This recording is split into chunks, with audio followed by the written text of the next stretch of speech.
I have some pretty messed up stories to tell, but the kid that still gives me the creeps, even all these years later, was just 5 years old when this memory of mine went down. He was just a little kid, but that's the exact reason I found his behavior so disturbing. If it had come from a teenager, it'd be concerning but understandable. But from a kindergartner, it was downright chilling. So, this kid was by far the most poorly behaved child I'd ever had the displeasure of teaching. Not only was he the unholy trinity of disruptive, confrontational, and demanding of attention, but they were also extremely intelligent and manipulative for their age. On more than one occasion, I basically watched this kid not just start a physical fight, but engineer fights between other kids. One time, he took this one kid's little pencil bag, walked over to the coat rack where all the backpack coats were hung, then hid the pencil bag in some other kid's backpack. At first, I just sat back at my desk and watched him out of the corner of my eye thinking, what's he up to? But then, when he went over and told the pencil bag's owner and such a kid had taken it, I realized he was trying to cause trouble. Second graders can be really mean to each other, that's a given, but I'd never seen a sophisticated and malicious scheme played out by someone so young. And it wasn't like these were isolated incidents. He did stuff like that every freaking day. I've dealt with a lot of badly behaved children before, and most of them just need a little patience, care, and attention. But seeing how this one particular psycho kid interacted with just about anyone made me think that there was much more serious issues at work. My first move was to approach our department head, as frankly, I had no idea how to progress the situation. Punishments just didn't seem to work. I was in quite a state about the whole thing, but she was fantastic. She assured me that it wasn't my fault, but also warned me that there were no quick fixes, and what would follow might turn out to be a long, drawn-out, and stressful process. We couldn't just exclude the kid, not at such a crucial stage in their development. But at the same time, something needed to be done. And that thing was bringing a child psychologist on the school board's payroll who spent an afternoon observing the kid's behavior. That way, they could make an official recommendation on whether or not they should be moved to a special ed class or withdrawn altogether. So, on the day in question, the psycho kid was particularly badly behaved, displaying exactly the kind of behavior I wanted a psychologist to observe. I had specifically requested that she show up in the afternoon, just in case Psycho Kid just so happened to be subdued in the morning. It was rare, but it did occur. But then, as soon as the psychologist shows up and I introduce them as a nice lady who will be watching how great our lessons are, the kid's behavior turns picture perfect for the following hour. There wasn't even the slightest bit of rude, aggressive, or manipulative behavior from them, to the point that I was actually stunned at what a radical behavior shift there'd been. Luckily, they agreed to sit on a few more sessions and would be returning on Monday for more of the same, so it's not like I was up the creek with no one believing me. But not long after, when class ended and all the kids were filing out of the classroom with their coats and bags, etc., the psycho kid looks up at me as he's leaving and says, "I did good, didn't I?" I was stunned. Somehow, without ever being prompted, the kid worked out that the nice lady was there solely to observe him. Maybe she gave the game away making eye contact one too many times. I honestly don't know, but the psycho kid knew what the deal was, and the game was essentially up. The following two psychologist visits, the kid behaved like a dream. Please and thank you, sharing with other kids, complimenting them. Jesus, they put on such a good show that the psychologist didn't even think that there was anything amiss. And that's when the "I'm not crazy" moment started happening. We even discussed placing a camera in the classroom at one point, but the head of the department vetoed it on account of too many parents potentially objecting to the recording of their children. That kind of red tape is just one of the many frustrations that come with a career in teaching. Luckily, 3 months later, it wasn't even my problem anymore. Psycho Kid had moved on to first grade and to a different teacher. Then by second grade, they transferred to a different school. That was the last I heard of Psycho Kid, but I'll never forget his name. He'd be around 12 or 13 by now, and every so often, I plug his name into Google just in case anything has happened involving him. I've got nothing to date, but for some reason or another, I get the feeling that one day I'll search his name up, only to find out that he's done something truly, truly terrible.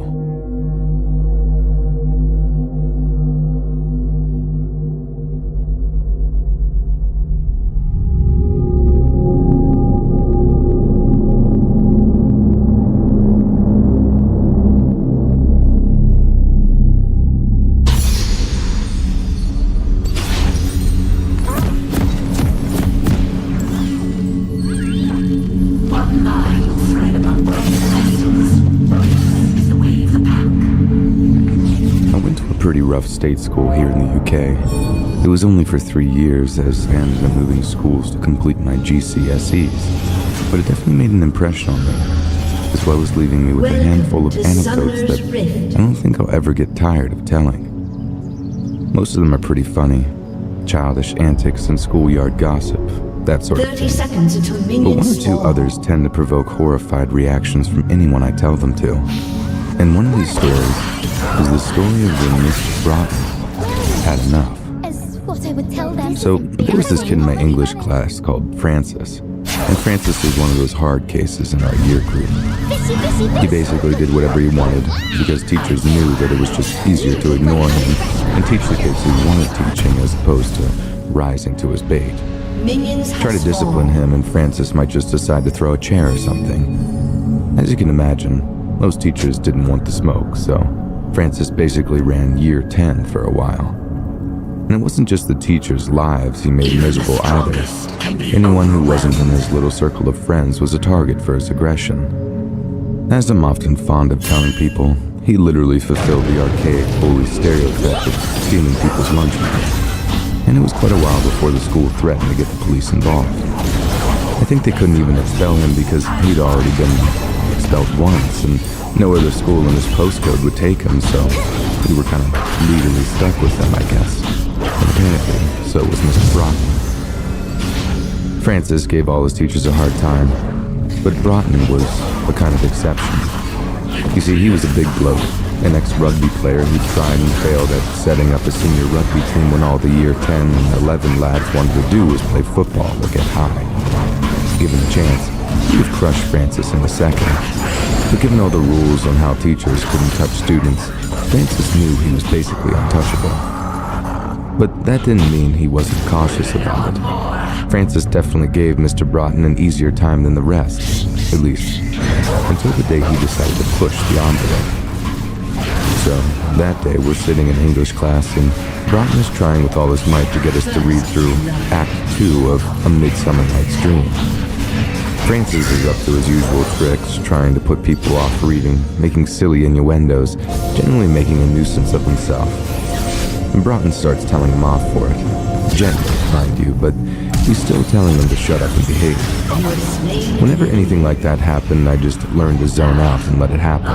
Like, as weird as it sounds, there's only so much drama you can take before student-teacher verbal confrontations just get boring. So I'm not even sure how it happened, but I just heard Francis mention something about Broughton's wife. And then a big chunk of the class did like a subdued rap battle reaction, anticipating a sharp escalation. But by escalation, I purely mean verbal. There was never any chance of an actual physical fight happening, at least not between a student and teacher. That's what I thought anyway, and that turned out to be very wrong. Usually whenever Francis brought up something personal to do with the teacher, they had long since learned to ignore it. And the thing that really grabbed my attention here was that Broughton had most definitely not ignored it. He was looking up from his desk, redder than a beetroot, just staring at Francis after he made the comment about his wife. It wasn't even that bad, I don't think. From what I heard after, Broughton had said something about leaving the rest of us to get down to business, and Francis had said, "Oh, just like your missus, sir." Honestly, it was still considerably less harsh than the majority of the abuse he doled out to teachers, but still, Broughton was looking at him like he just slapped his wife in front of him. "Young man," Broughton started. His voice was literally trembling with rage. "I'm gonna give you an opportunity to apologize for your comment." Francis should have taken the chance while he still had it. but it was never like him to quit while he was ahead. "Oh, struck a nerve, have I, sir?" Francis just gloated. He didn't recognize how serious the situation was about to get, and honestly, neither did I. I didn't expect Mr. Broughton to explode the way that he did. I didn't think he even had it in him, yet little did I know, he was about to teach Francis a lesson he'd never forget.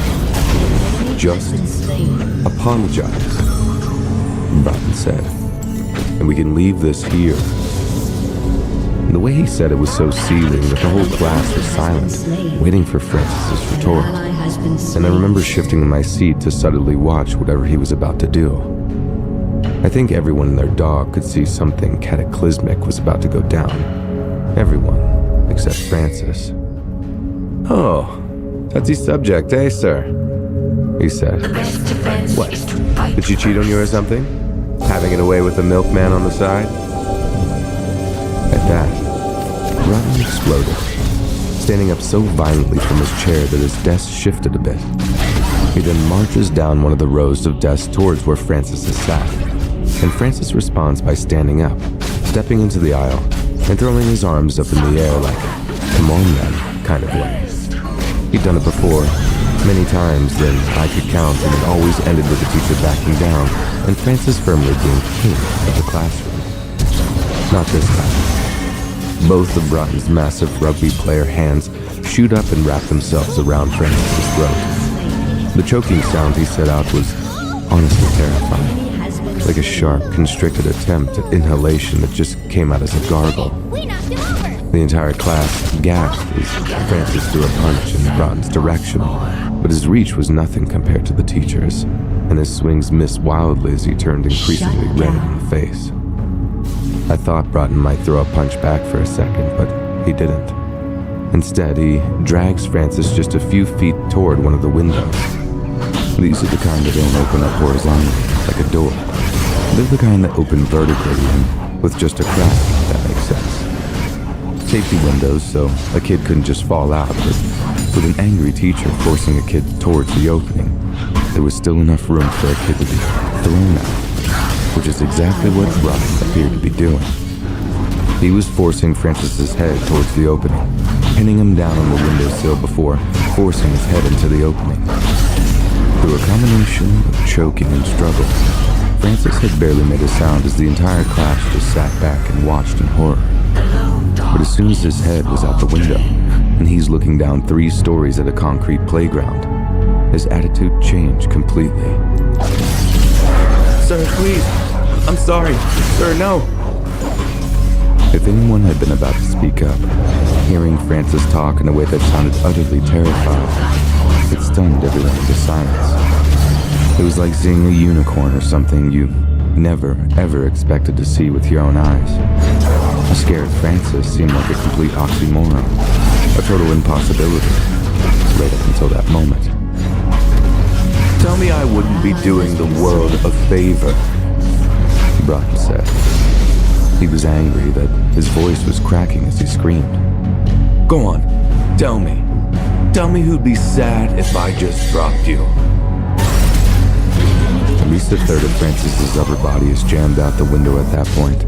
His legs are flailing, kicking at the chairs and desks behind him, and for one hot minute, I think everyone believed Mr. Broughton was actually going to drop Francis out the windows. And only then did they speak up. Kids were telling each other to go get the head, begging the teacher to leave it and let him go. But Broughton was just deaf to their pleas and continued to berate Francis as he forced him further and further out the window. It was only when Broughton once asked again, "Who's going to miss you?" and Francis responded with something along the lines of, "My mom. She'll be on her own. Please, Mom. Mom." Hearing the hardest kid in our year literally begging for his mother, that disturbed me in a way that nothing else ever really has. In the end, when all is said and done and you're staring death in the face, it really is your mom that you think of last. Fortunately for Francis, I think that was the one thing that saved him, and you could sense the shift in Broughton's demeanor almost instantly. A few seconds later, he was dragging Francis back into the safety of the classroom, but instead of carrying on the fight, Frances ran out of the classroom, clearly crying, screaming about how I'm going to have your job for this. And to foreign readers, this just implied that he was going to get him sacked, not that Frances was literally about to take over as English teacher. I'm sure it'll be a surprise to no one to hear that Broughton ended up losing his job. But we also found out why he'd reacted so violently. And that's because his wife, the same one Frances had so flagrantly disrespected, had recently been diagnosed with cervical cancer. And I'm pretty sure it was terminal. I'm not saying he wasn't out of order for kicking off on a student like that. But at the same time, I can understand why that was the straw that broke the camel's back, so to speak. I think it was the same for my parents, too. Like once they heard about Broughton getting the sack for almost murdering a student, they went into overdrive trying to find a decent school for me to test my exams. I left that school less than 2 months after that incident, and did a few weeks homeschooling while my parents petitioned the council for an emergency placement. It worked. I got out, and the rest is history, I suppose. But I still think of state secondary school teachers from time to time, how some of them must be living an actual nightmare on a day-to-day basis, and how fortunate I am that I don't have to do the same thing.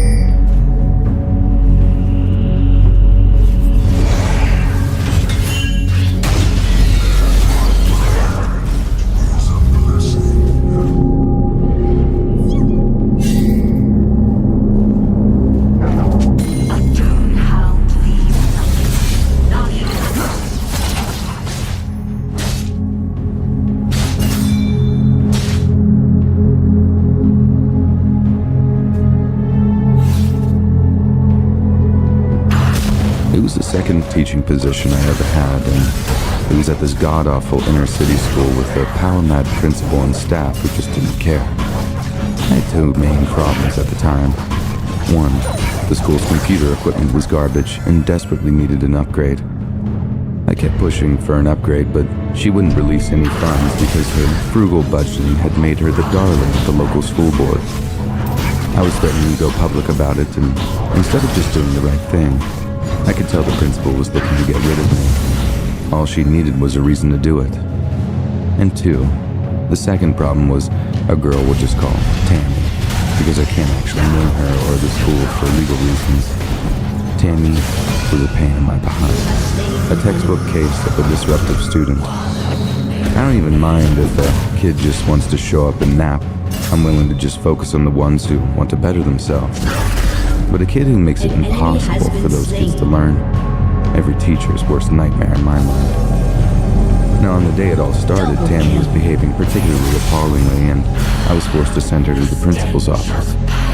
But when I demanded that she leave the classroom, Tammy straight up refused. I basically had to shout her out of the room like a Marine Corps drill instructor, just bellowing in her ear until she couldn't handle it anymore. I know that sounds a little harsh, but trust me, if it works, it works. I get her out in the hallway and I'm kind of corralling her towards the principal's office, kind of impressed I'm managing to do so. But then it dawns on me that she's just walking there out of her own accord, something that was definitely not in her best interest. I ended up walking back to class, leaving her there with a smug smile. I knew something wasn't right with that picture, but I never could have guessed what was about to happen next. During lunch, the principal catches me in the teacher's lounge and asks if I can make an after-school appointment in her office with Tammy to discuss her behavior. She might as well have told me that she figured out how to turn base metals into gold. I'm standing there like, you managed to get Tammy to stay after school? What witchcraft is this? She assures me it's no magic and that I'm to report to her office at 3:15 sharp. For a while, I actually thought we might be making some kind of progress, like we made a breakthrough with her or something. But then, I remembered the way she smiled all smugly as I turned to walk away. And as much as I wanted to believe it, part of me always knew it was too good to be true. Because when I show up to the meeting, Tammy is in tears, and the principal seems mad at me. I won't give you a play-by-play of everything that went down, as that would be an essay in itself, but essentially, it became obvious that Tammy wasn't the one in trouble. I I was. And I was in trouble because Tammy had told the principal I was touching her. Different language was used at the time, and it's not anything I'm too interested in repeating, but needless to say, it was hideous. But what was even more hideous was the realization that the principal was taking these allegations seriously, and I knew she was only doing so because she wanted me out. I'm not saying I shouldn't have been suspended for a week without pay, as frankly, I needed the free vacation, and it's standard practice with an investigation. But the principal wasn't treating this as an innocent until proven guilty situation. She seemed to treat Tammy's hysterical display of acting as proof positive that her allegations were true. But as furious as I was, I knew they had absolutely zero physical or recorded evidence of me ever having behaved in such a disgustingly inappropriate manner. So at first, I wasn't too worried. That's until the principal came forward saying there was a piece of security camera footage from 6 months prior, which allegedly catches me touching Tammy inappropriately in a busy hallway. When I actually saw the footage, I burst out laughing. I walked past her with like 4 or 5 foot berth between us, and neither of us react as we walk past. But according to the principal, who wanted nothing more than to get rid of me, this was prime evidence, and it was enough to get me an indefinite suspension while she pushed the matter forward to the school board. If they decided I should be fired, I could be looking at an arrest for child abuse. My career would be over, I'd be publicly ruined, and I'd probably see the inside of the jail cell. If I couldn't get some decent legal aid from the teachers union, and if they too believed that I was just some freak, you could bet they wouldn't be opening up their wallets too fast. I remember sitting in my apartment, drinking a beer at like 1:30 in the afternoon, and it hit me that I might actually go to prison for something that there was no evidence of me doing. It was like everyone was in the grip of their collective madness, believing this student over me, even when they'd known that I was a good teacher for years and years prior. It was a nightmare, and I'm not ashamed to say that I cried when the drunken despair truly set in. Thankfully, that was as bad as it got, because as soon as a member of the school board saw the footage, it was clear that I was innocent. In a face-to-face meeting with them, I made the point that if Tammy was so traumatized, why wasn't she going to the cops directly? And more importantly, why wasn't the principal encouraging her to do so too? To me, the answer was clear. Go to the cops and risk arrest for filing a false report when the truth came out. Keep it an internal matter, and both Tammy and the principal could get what they wanted, which was seeing me gone. But from what I understand, the principal denied this completely, saying all she wanted was to protect her students, and in the end, she got off with a slap on the wrist, and I was offered my job back. No way. I was not about to go back to work under her again, and I ended up relying on my unemployment insurance until I could find a half-decent school with a vacancy. But it was definitely worth going back to my college diet of ramen and rice-a-roni for a while, just so I could get a better position.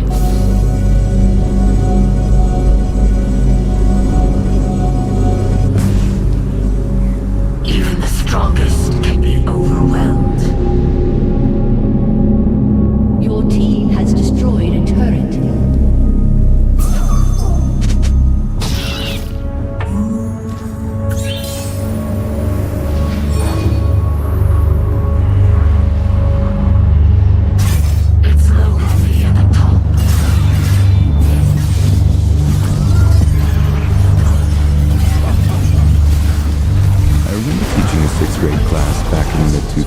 That had every teacher's dream student in it. She was smart, diligent, always well presented, and her overall behavior was exemplary. On top of that, she was also quite a popular young lady, and had a visibly calming influence on her fellow students. So needless to say, she proved to be pretty popular among the teaching staff too. Just imagine a person who makes your job infinitely easier. Heck, some of you might not have to imagine. Maybe there's someone at your job who just makes the day go by faster, makes things easier, someone you look forward to seeing on a day-to-day basis. And now imagine them coming up with an intricate plan to kill you. Because that's exactly what happened with this perfect student of ours. All these blog things might well have preceded the mid-2000s, but discovering our favorite student's account was the first time I heard of him. I still remember a coworker walking into the teacher's lounge looking slightly pale with urgency in their step. "You teach semantic, right?" they asked him. And when I responded in the affirmative, they pulled out their laptop and brought up the girl's page. It contained an extremely detailed and disturbing plan of how she was going to tase, restrain, and murder myself and this other coworker of mine, all the while we were tied up, back to back, to 2 classroom chairs. The method of execution would be 1 bullet from her father's Taurus .22 pistol. And I do mean 1 bullet because she planned to shoot us in a way where the bullet would pass through my head and into the back of my coworker's. Like I said, it was extremely disturbing how detailed her plan was, and part of that was how economical she seemed to be about it. Like to her, efficiency was almost as important as the end result, like it was a challenge or something. Obviously, we took the blog to the middle school's principal almost immediately, explaining that there was a clear and present danger if the issue wasn't addressed properly. There had been a similar kind of incident involving a male student making threats to a female teacher, and this kid had been expelled almost instantly, so we were expecting similar measures to be taken. But then word gets out that all that's going to happen is a 5-day suspension following a meeting with her parents. 5 days. Myself and my coworker were just dumbstruck. This wasn't a slapping duel in the schoolyard during recess. These were well-thought-out, murderous ideations that were clearly a serious plan, not an edgy attempt at humor. When we took issue with it, we were assured that she'd be removed from our classes, but she'd be allowed to remain at the school for 7th and 8th grade. When we asserted that we weren't comfortable with this, the principal told us the girl would be banned from going anywhere near the 6th grade corridor, and that she'd be punished if she did so. And that was about as good as we could get it. Edit 1. I just came back to see that there's like 1,000 questions for me in the comments. Please give me a while to answer all of them, but I promise I'll try and cover as many of them as I can in another edit. Edit 2. Okay, so how exactly did my coworker find the blog? It turns out 2 of her friends ratted her out after seeing her answering questions on some website called Your Ask.fm. team has destroyed. Not only had she given another detailed answer on how she'd do it, but she'd actually named her 2 friends as co-conspirators. According to her, they were more than willing to help her ambush us on a dark winter's morning. Turns out they weren't, and told on her before they copped some of the blame. As for why she wanted to kill us, to this day we have no idea. The closest that we got was asking her parents if she was violent at home or whatever, but they just turned it around against us and told us that we were terrible teachers. They claimed that she was just acting out, that she simply wasn't capable of that kind of violence. When we asked if her father did indeed own a Taurus .22, there was a very telling moment of silence in which I deduced that, yes, he did. As for the punishment that actually went over our principal's head, it was the school district, not our school's admin, who decided on the ineffective 5-day suspension. They were just painting by numbers. Infraction A plus infraction B equals punishment C. There was no personal touch, no individual consideration, and sadly, that's just the way it worked out in our school district. Finally, I think it's prudent I address the veracity of the threat, since I'm seeing a lot of the, haha, you were scared of an 11-year-old girl. I'd like to remind these people that back in 2001, 12-year-old Christopher Pittman murdered both his grandparents with a shotgun he had somehow taught himself to use. Don't make the mistake of thinking that a kid can't plan an attack or operate a firearm, or generally just doesn't have it in them to commit an atrocity. Threats of violence should be taken seriously, no matter the age or status of the person making them. And even when we look like we're making mountains out of molehills, the alternative is losing people we're close to in senseless, bloody acts that are totally preventable. Attacks that are sometimes from the people we least expect.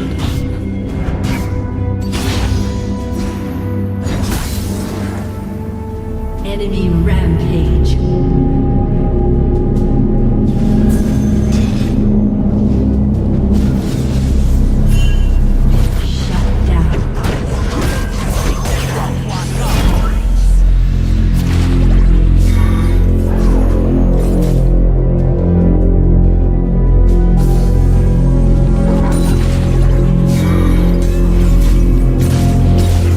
the substitute teacher back in 8th grade.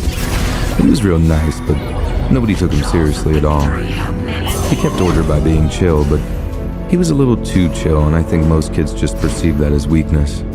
Not to mention how, and I know it's not nice to say it, but he looked kind of funny to us. I remember not being able to quite put my finger on it, but he just had this sort of dumb look about him that definitely wasn't working in his favor at all. Anyways, we had a teacher off sick for a whole week with shingles or something, and Mr. Nice but Dumb, I'll call him, was filling in the entire time. And as you can imagine, the more the week progressed, the harder and harder a job he had to keep us in line. It got to the point where kids were being openly disrespectful to him, and the dam broke when one kid mentioned his appearance. Gradually, over the course of the week, we worked out that Mr. Nice but Dumb looked funny because one of his eyes was slightly off-center. So I said the dam broke when one kid was like, "What's wrong with your eye anyway?" Mr. Nice but Dumb just stopped, and what had merely been an exceptionally friendly facade dropped entirely. It was like that old book, Dr. Jekyll and Mr. Hyde, seeing a person kind of transform without ever really changing in appearance. Slowly, the entire class stopped what they were doing, fell silent, and watched Mr. Dumb but Nice stalk down one of the rows of desks towards where the kid was sat. He leans in and said something like, "Oh, you mean this?" And he then reaches up and takes hold of his eyeball, and he proceeds to pull it out of its socket. As you can imagine, a room full of 12 and 13-year-olds having just witnessed something like that just lost their absolute minds. Kids were jumping up from their desk, either bailing from the room entirely or backing off and watching with grim satisfaction. You could see the inside of the guy's head. Dude, it was like this cavernous, fleshy socket, and as I was expecting a bunch of blood to come spurting out of it any second, nothing came. It looked dry in there, and that's when it dawned on me. The guy had a glass eye. Mr. Nice but Dumb turned out to be a Gulf War veteran and had lost his eye in a friendly fire incident out in the desert somewhere. We all watched in absolute horror as he explained that the kids should be more polite with strangers, and that you shouldn't ask questions that you don't want to know the answers to. At that, he invited us all to sit back down so he could continue the lesson, but before he could, the principal shows up with one of the kids who bailed in tow. Mr. Nice but Dumb finished the rest of the period, then we unfortunately never saw him again. It kind of sucked because we had it real easy until the whole glass eye incident, and the sub we got for the last few days of our teacher's absence was kind of a joke. So as you can imagine, the kid who asked the dumb question about Mr. Gulf War eye was not too popular after that. Shut down.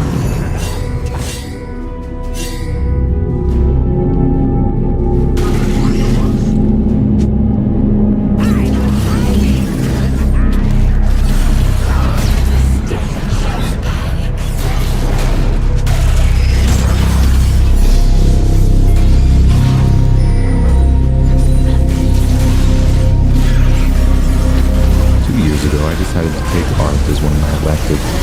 I didn't have much of a choice as it was one of the only elective classes that I could fit into my schedule. But I knew some friends who were taking the class, so I was okay with it.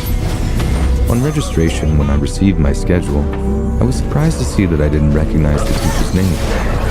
The sole art teacher that we normally had was teaching a different class at the same period, so they had hired somebody new. We'll call this new teacher Mr. M. At first, Mr. M seemed really nice, a little quirky, admittedly, but he had some really cool project ideas and we were excited. Then the comments started coming. While they were a bit subtle, they definitely made students uncomfortable. It was first believed to be a joke, but the more it happened, the more awkward the class felt. The first red flag was that he'd started referring to himself as Daddy. If we'd finished a project or assignment that came out well, he would smile and nod, telling us that Daddy's proud. Honestly, it seemed like he was attempting to be endearing and that he thought of us as being similar to his kids, but it just didn't come across that way. I also remember him telling a girl one time, "Wow, the dress is nice." That's not usually a compliment given by teachers. Along these same lines, he also defended the cheerleaders' uniforms despite the majority of the school, including the cheerleaders themselves, saying that the skirts were showing a little too much.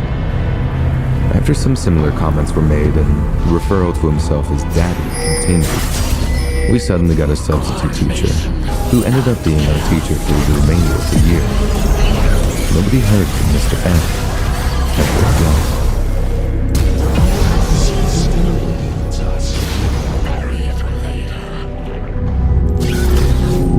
Rampage. Double kill. Triple kill.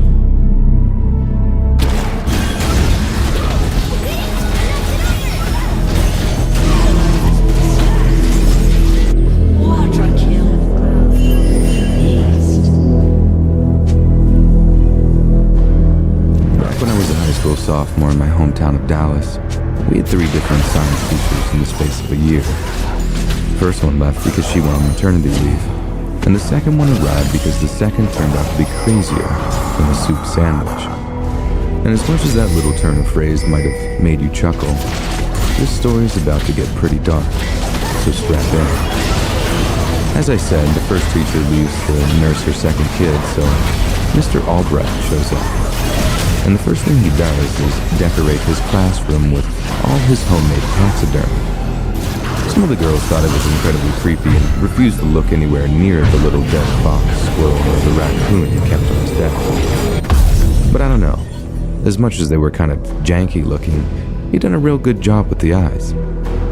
Like he had this rattlesnake too, kept it on a windowsill, and no wonder some of the kids were creeped out because, good God, the eyes on that thing made it look alive with you and me.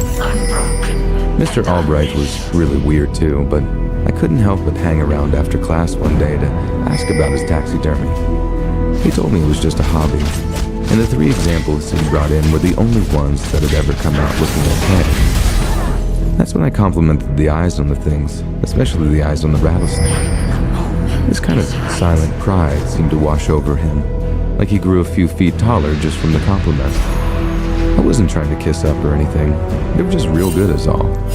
But he acted like it was the best thing he'd ever heard and launches into this big speech on why the eyes are always the most important. He tells me there's nothing so intricately designed or manufactured as the human eye, how each person has a different pattern to their eyes, and they're just as unique as our very own personality. The eyes aren't just the windows to the soul, he told me. They're the very soul itself. Kind of poetic, right? But all that was totally lost to me. I just wanted to check out that sweet rattlesnake. Cut to like 15 years later. I'm on vacation with my girlfriend, now wife, and we're watching HBO in our hotel room one night as we drifted off to sleep. It probably wasn't the healthiest thing to be watching before bed, and we both love crime and cop shows, so we're watching this show called Autopsy, about how killers are often caught through a victim's autopsy results. We're both about to fall asleep, and the way my wife tells it, she's just about scared out of her skin by my screaming, "Jesus Christ, Elizabeth, look!" She thinks there's someone about to get shot outside or something and goes to rush to the window. But I'm pointing at the TV, because what I'm pointing at is some guy's mugshot where the autopsy TV show is displaying, and it's unmistakably Mr. Albright. And no, he wasn't one of the victims on the show, but he was actually one of the killers. I was astounded how I'd never managed to hear about him. I know he was only teaching in our school for like 3 or 4 months, but God, being taught by a serial killer, and yes, multiple victims, was kind of a big deal. The thing that really creeped me out though, hearing what he'd done to the bodies afterwards. According to the narrator, Mr. Albright killed 3 people around the Dallas area in the early 90s, a couple of years after my encounter with him. And his thing was taking trophies. I'll give you one guess as to what those trophies were. Just one. You guessed it. The eyes. He took the girls' eyes after he'd killed them. Heard he died of corona last year in prison. A buddy of mine sent me the link confirming that he died, but it didn't say why. I'm just putting two and two together. Older dude, confined in prison, probably the Rona. But yeah, anyway, that's my story. And while y'all have been talking about how your teachers are creepy because they've complimented your hair, we're out here in Texas getting taught by actual serial killers.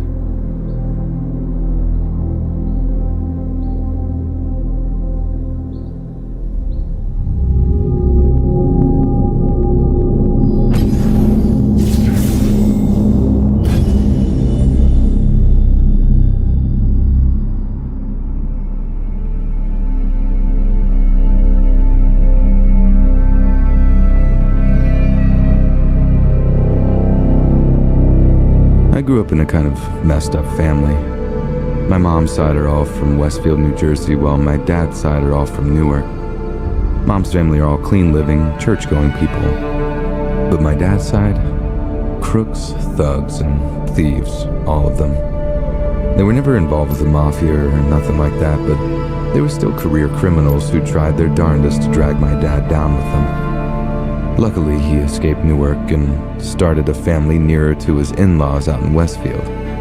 They did everything they could to keep me on the straight and narrow, too, even sending me to Sunday school each week, and boy, did it suck. The guy who ran the place, Pastor John, we used to call him, was just a total jerk. He seemed to only care about two things: the Bible, and scaring the life out of us by telling us how we were all going to burn for eternity if we died with sin in our heart. I mean, it did the trick to an extent. I barely even gotten a parking ticket my whole life, but Pastor John wasn't the good Christian he made himself out to be. Not by a long shot. So this one weekend, Dad drops me off at Sunday school. Only Pastor John was nowhere to be seen. In his place is the nicest lady I think I'd ever met. One who proceeded to make the lesson that followed as fun as she possibly could. Myself and the other kids were over the moon. No more getting yelled at, and this lady brought candy with her. And that was that. Miss Harris was our new Sunday school teacher, and we never heard from Pastor John again. As you can imagine, no one missed him, and no one pined for his return, and no one ever asked why Pastor John left the Sunday school.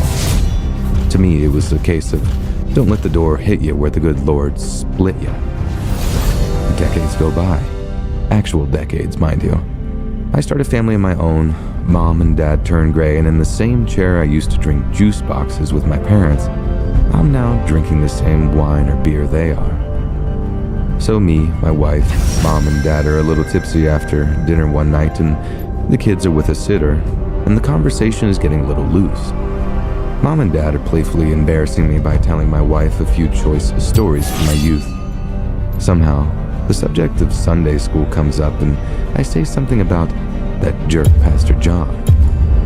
Mom and Dad just look at each other, the smiles disappearing from their faces, leaving me and my wife to ask what just happened.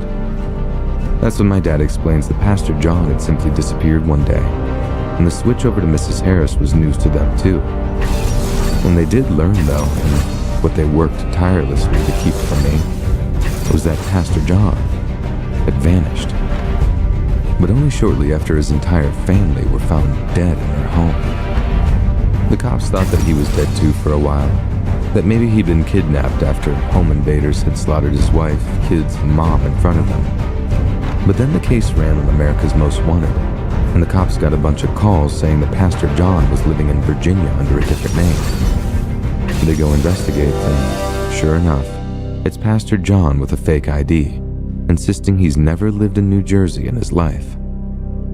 No prizes for the ones who guessed that Pastor John was the one who killed his family. I mean, why else would you flee and change your name? But it's the details of it that got him such a steep conviction, because he planned the whole thing to a T first. For instance, he obviously didn't want the bodies to be found for a while after he killed them, so he went about canceling the newspaper deliveries, milk deliveries, anything that might give away the fact that no one was alive in there anymore. I think he even told his kids' elementary school that they were going on vacation or something too. Like the guy covered all his bases for when he made his move.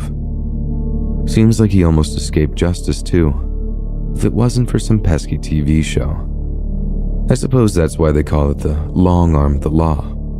You can run, you can hide, but Johnny Law is gonna get you.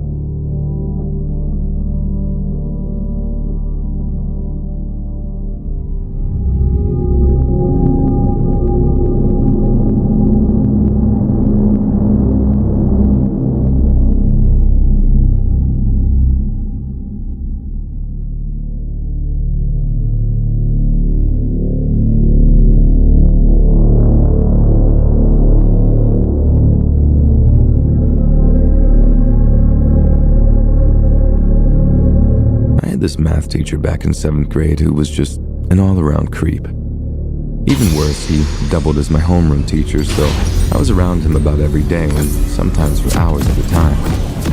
At first, he seemed kind of quirky and annoying. Like, every day before the bell, he blasted classic rock songs from his computer and stood outside the door in the hallway just bopping to the music. I guess to try and look cool or something. I don't know. I guess I just understand why he was so determined to impress us, and it just came off as really cringe. But as time went by, he just got worse and worse. For example, he was also a girls' volleyball coach, and he once said to me that I should join a team next year because I looked like I had good volleyball thighs. I was 14 years old at the time, just a kid. If that was me now, I'd have called him out on it in a hot minute. But I was so shy and nervous, I just rationalized it away as him scouting out potential talent, which, in a way, is exactly what he was doing. One day, he asked me to stay after class because he wanted to have a quick chat. His class was my last class of the day, located on the opposite side of the school to the bus stop. If he kept me too long, there'd be a chance that I'd miss the bus. I told him that, but he reassured me that it wouldn't be any longer than a few minutes and I shouldn't worry. Better than your forebears. Class ended. I walked up to his desk. He was answering a very important email and refused to speak unless it was sent. I, having been taught to be respectful to elders, stayed standing there even as the minutes ticked by. Only once he finally spoke, all he said was that I got a 70 on the test that we had just taken and that I should try harder next time. In hindsight, I should have said, "Why did I have to stay late for you to tell me that? You could have written it on the text." But again, I was young, naive. Needless to say, the bus lot was empty when I got there. I was absolutely furious. It was like he'd literally manufactured it so that I'd missed my freaking bus, but little did I know, that had been his exact plan the entire time. I walked back to his class and told him, to which he said, "Oh, darn. Well, if you give me a minute, I can give you a ride home." I think I was too angry and naive to really see what that was. Like, of course he'd offer to give me a ride. It was his freaking fault that I missed the bus. I turned down his offer, telling him that I'd walk home. He insisted, but I marched off before I said anything I might regret. It took me 45 minutes to walk home. I was so livid, and after that, I tried to avoid him as best I could, purely out of spite. And for some reason, he was happy to give me that distance. Now, I know with hindsight, it's really easy to see what's going on, but you have to put yourself in my shoes. This was a time when kids like me just shut up and did as they were told. Teachers always had your best interests at heart, and punishments at school just extended home, too. When your teacher was mad, your parents were mad, and boy, did they ever let you know it. So I just shut up about it, and the following year, I didn't have any classes with him, so I just sort of forgot about the whole thing, not really realizing the significance of it until years later. I think it was like 4 years afterwards that I'd heard.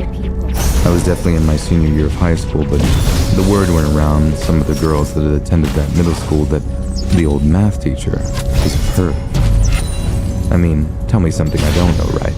But then I heard that there had been an actual conviction. He was headed down to a state prison to do some serious time. But it was only when I'd heard how he did it that I was like, dear God. He touched one of his students after giving her a ride home after school. And when the cops talked to her, the girl said he deliberately kept her behind so that she had to accept the ride. The girl lived like 25 miles away, not walking distance like me, and it was scary thinking that as they walked out of his classroom, he must have been like, need to adjust the plan. I was so close to being that girl. That poor girl he'd finally managed to corner with his sick little tactic. And to me, that's no different than dodging a bullet. Has been slain.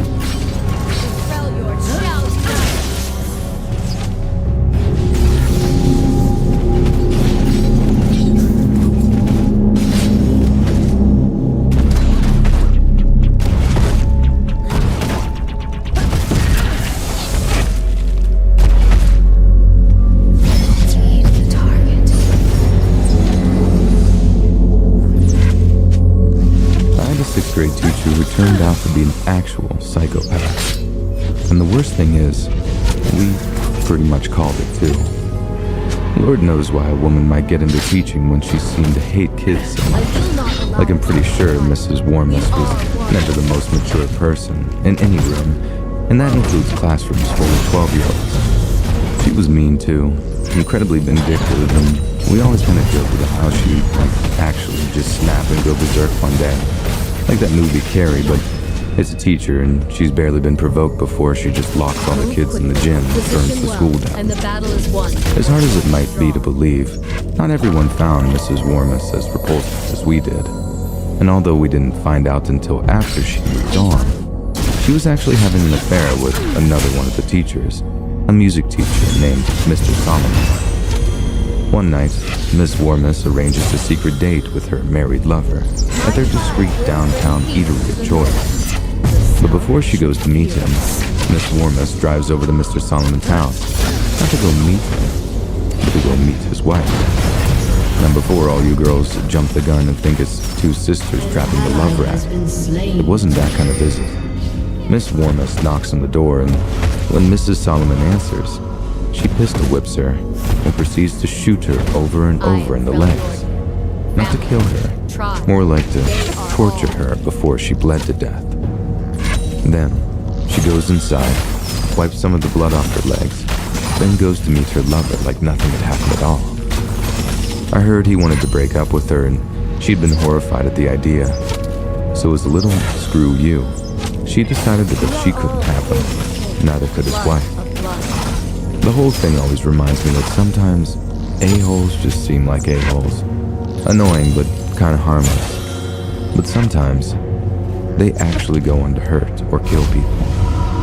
Unchecked, a person like that just continues to become less human and more monster every single day, until it's too late to do anything about it. The ice is not pain, it is surrender.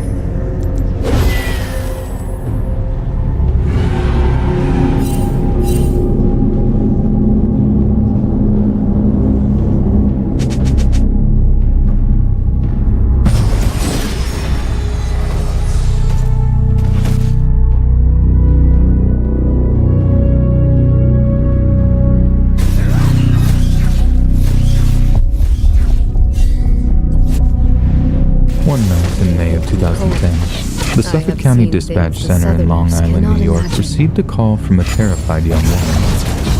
When asked what the nature of her emergency was, the caller replied that someone was trying to kill her. In a display of brutal honesty, the young woman admitted that she was a working girl and that a call to her client had gone horribly wrong.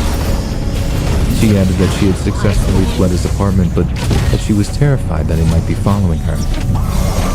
When asked her location, the caller replied she was in the area of Ocean Parkway in Oak Beach, a small community located on the eastern side of Jones Beach Island.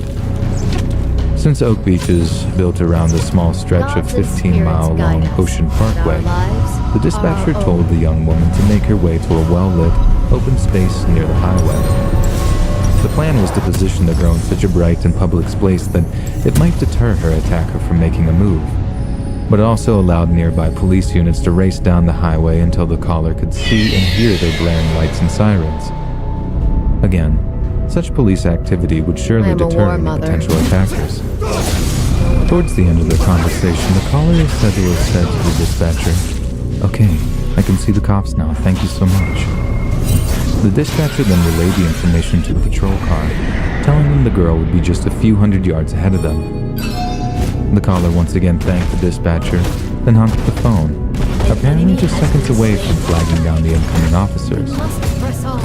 But those officers say they didn't see any female in their early 20s standing on the side of the parkway. In fact, they didn't see anyone at all. They continued to prowl up and down the highway for a while just to make sure they hadn't missed anything, but there was nothing. The cops in question hoped for the best. After all, there was a chance she'd been picked up by a friend or a co-worker. Maybe she'd even caught a cab or found some other method of escape. But regardless, the girl's name and description were passed along to homicide and missing persons as a potential Jane Doe. 7 months later, their worst fears came true. On the morning of December 11, 2010, Officer John Malia and his trained cadaver dog, Blue, were hard at work. They had been tasked with searching the surrounding area for any signs of the missing girl. And for the past half a year, they had been systematically searching and eliminating grid square after grid square in a comprehensive search for her remains. Over the course of the summer, he had unsuccessfully searched several gated beach communities in the area for any sign of the missing girl. But each time, despite scouring 1 or 2 areas that he thought were of particular interest, he had no luck. This wasn't for any lack of trying or skill either. Blue, his trusted German Shepherd, was a veritable expert in finding decomposing bodies. Even if they had been buried up to a depth of around 6 or 7 feet, Blue would paw at the ground and bark, and he wasn't often mistaken. This is why, on that chilly December morning, when Blue began to alert towards the beach near Ocean Parkway, John trusted Blue to bring him results. Lo and behold, the decaying corpse of a 24-year-old female were found in an unmarked, shallow grave in the sandy earth. But that wasn't the only set of remains that Blue alerted to that day. Even with the thick vegetation and light layer of snow, the area on the opposite side of the highway proved to be nothing less than a graveyard, with Blue alerting every couple of feet. Not only were Shannon Gilbert's remains found, but the body of the missing Melissa Barthélemy was found, reduced to nothing more than a skeleton interred in a burlap sack. Police managed to recover 3 other bodies in the grassy area, that of Maureen Brainerd, Megan Waterman, Amber Costello, and the missing Shannon Gilbert, who Officer Malia had originally been looking for. All were within just 500 feet from one another. The following March, during the recovery of the other 5 bodies, the remains of one Jessica Taylor were found in a shallow grave at the side of Ocean Parkway. This was extremely worrying for investigators because what they only described as partial remains belonging to Jessica had been found 8 years earlier over in nearby Manorville. It was looking more and more likely that the cops had a serial killer on their hands, as 3 additional sets of remains were unearthed over the following months, including those of an unidentified female toddler, an unidentified Asian trans woman, and Valerie Mack, whose partial remains had been previously found in Manorville in November of 2000. Despite mounting evidence of the serial killer being at work, it took until November of 2011 for law enforcement to announce that they believed one person to be responsible for all 10 murders, that the person is most likely a native of Long Island, and that there'd be a $25,000 reward for any information leading to their arrest. As of December 2015, the Suffolk County Police had been assisted in the investigation by a number of FBI agents. The FBI stepping in was preceded by the disturbing revelation that former Police Commissioner James Burke had been blocking FBI involvement in the so-called Long Island serial killer murders, and had been doing so for years. Burke resigned shortly after the scandal broke, and his reasoning behind blocking the FBI is yet to be determined. But the fact that a man so high up in the police hierarchy could deny such cases of vital material and human resources is deeply confounding. Whether or not he was trying to cover up the murders, or it was foolish pride that had him eschewing any federal assistance, it's anyone's guess.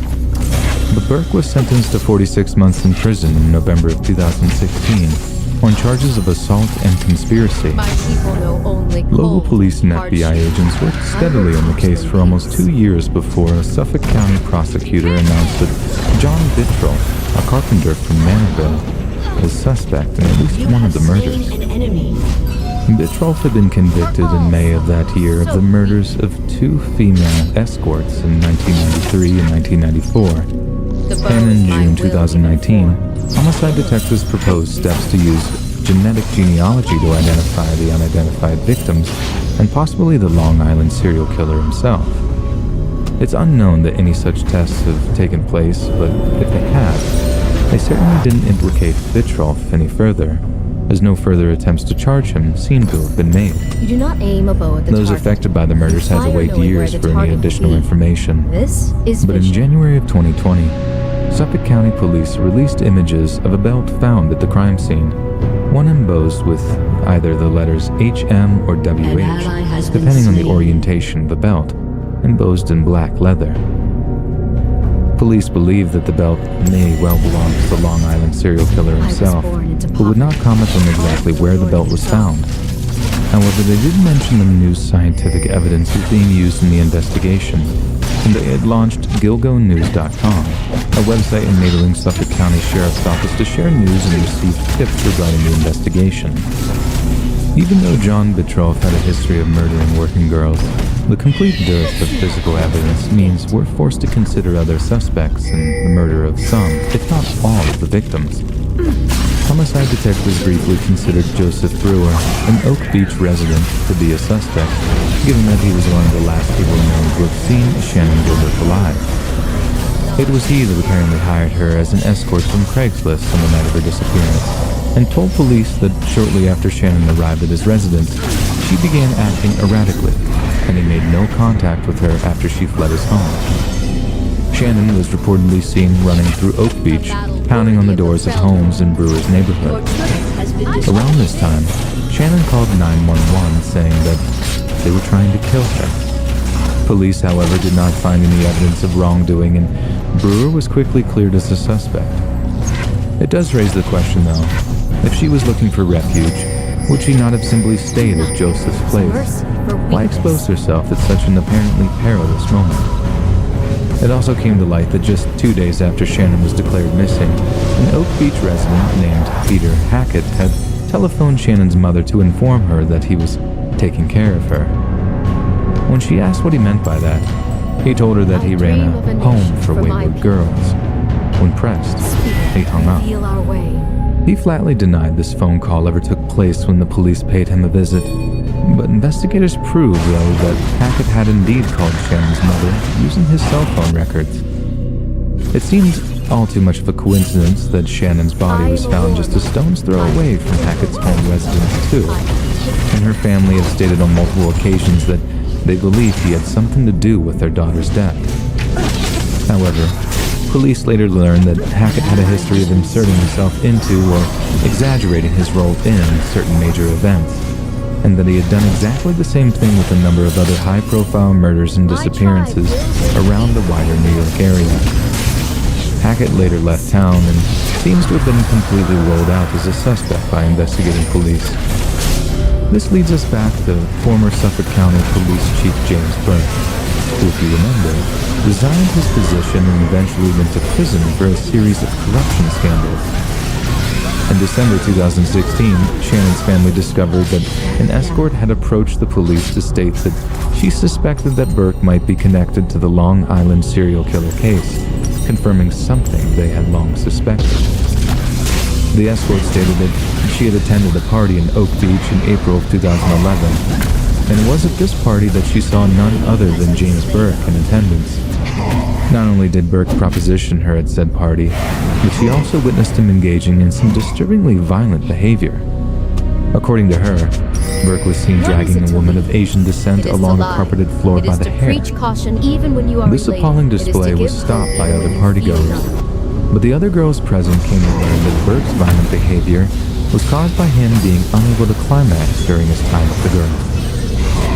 The girl in question wasn't even a working girl, and the argument had only stemmed because he'd, according to her, tried to throw a few $100s at me following the encounter. I told him I wasn't a working girl, and that's when I got violent. It was evident that by this point, not only did Burke make a habit of soliciting and visiting escorts, he was also prone to violence whenever things didn't go his way. As of the time of writing, the identity of the Long Island serial killer remains a mystery, and for all we know, he is still very much at large. The disturbing aspects of former police chief James Burke's behavior might well just be a coincidence, and the Long Island serial killer might well turn out to be someone entirely different. But given his attempts to block FBI involvement, the murderer of 10 to 16 young women might well be one of his own blood relatives, perhaps an old friend of his who might at one point have been involved in law enforcement. It's certainly disturbing to discover an active serial killer, especially one with apparent ties to police corruption. And even though the killings seem to have subsided in the wake of intensive investigation, the Long Island serial killer may just be waiting and watching, biding his time before he can strike again.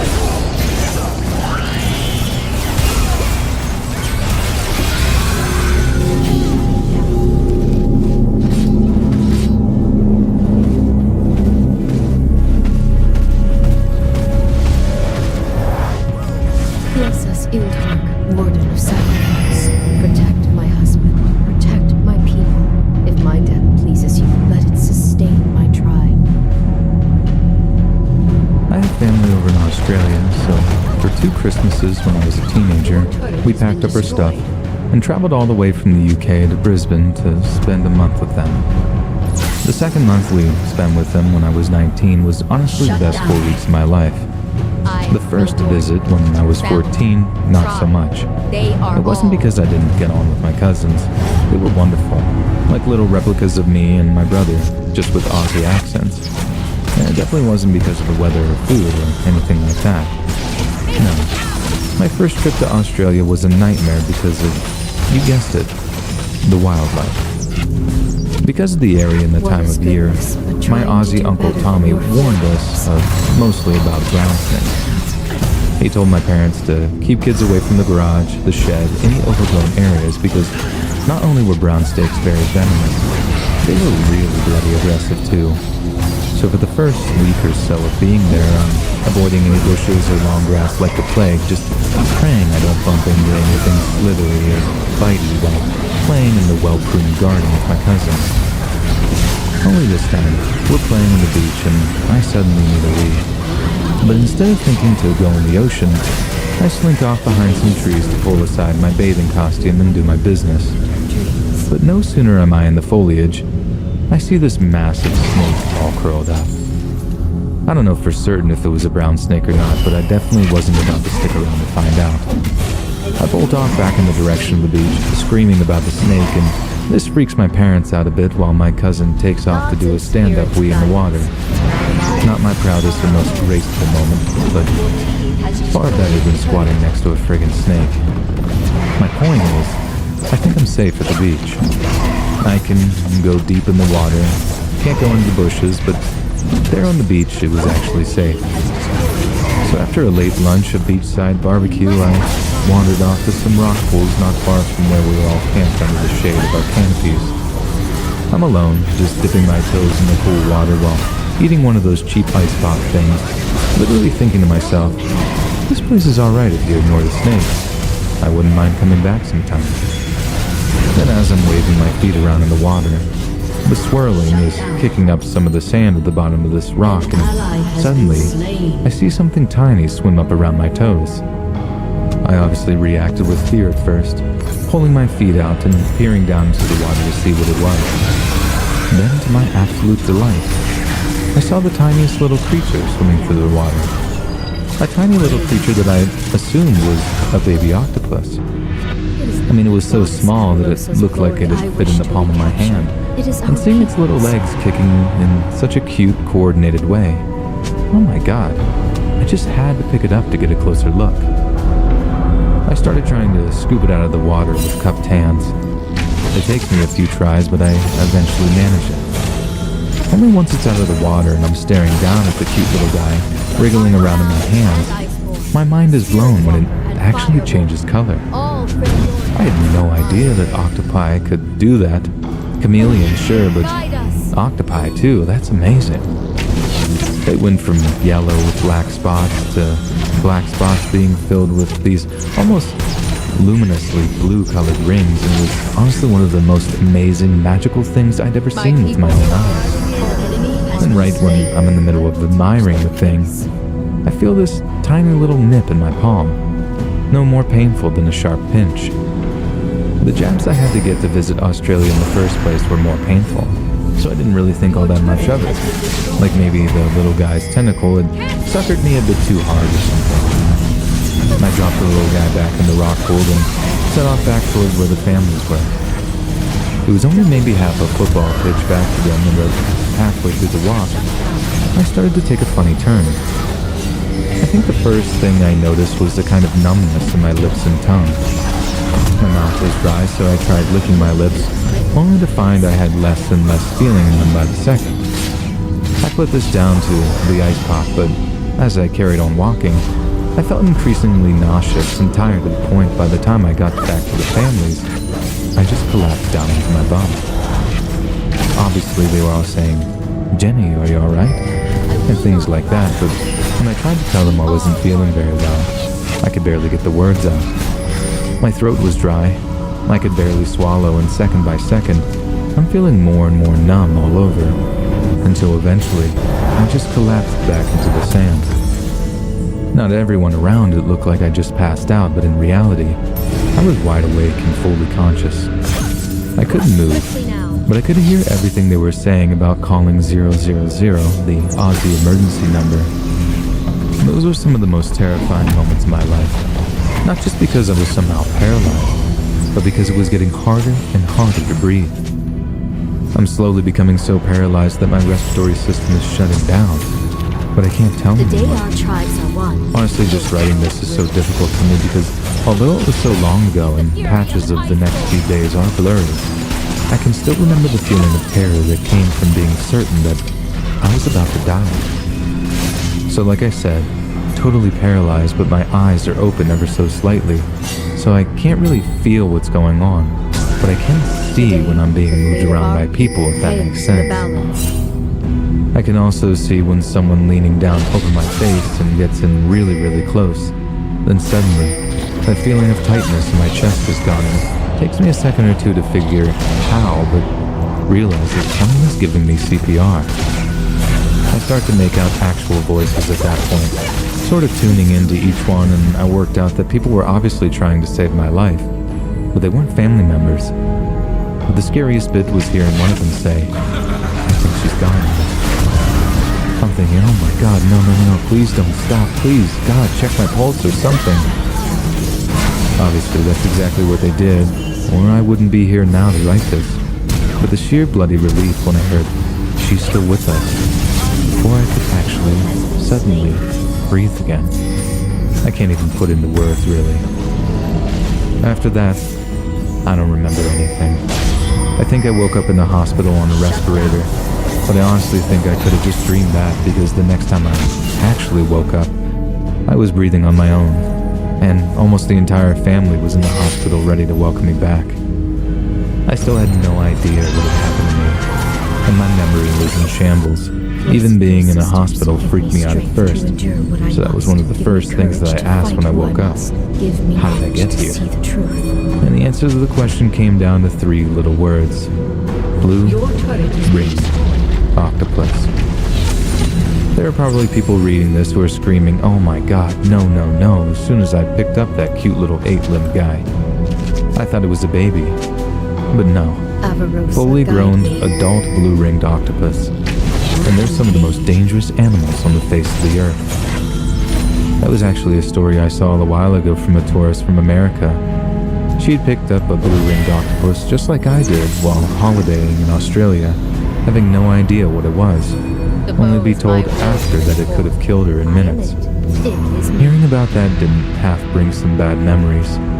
It's a tiny little animal whose venom can shut your entire body down in minutes, leaving you a prisoner in your own mind as your lungs slowly cease to function. Sounds like an absolute nightmare, doesn't it? Like something out of an alien invasion film or something. But it exists. It happened to me, and I only barely survived it. So please, if you're taking your kids to Australia, Please properly educate yourself on the various dangers that might present themselves in any particular setting. That's exactly what I plan to do with my kids anyway, so they don't have to go through the same horror their mother endured. This is not pain, it is surrender.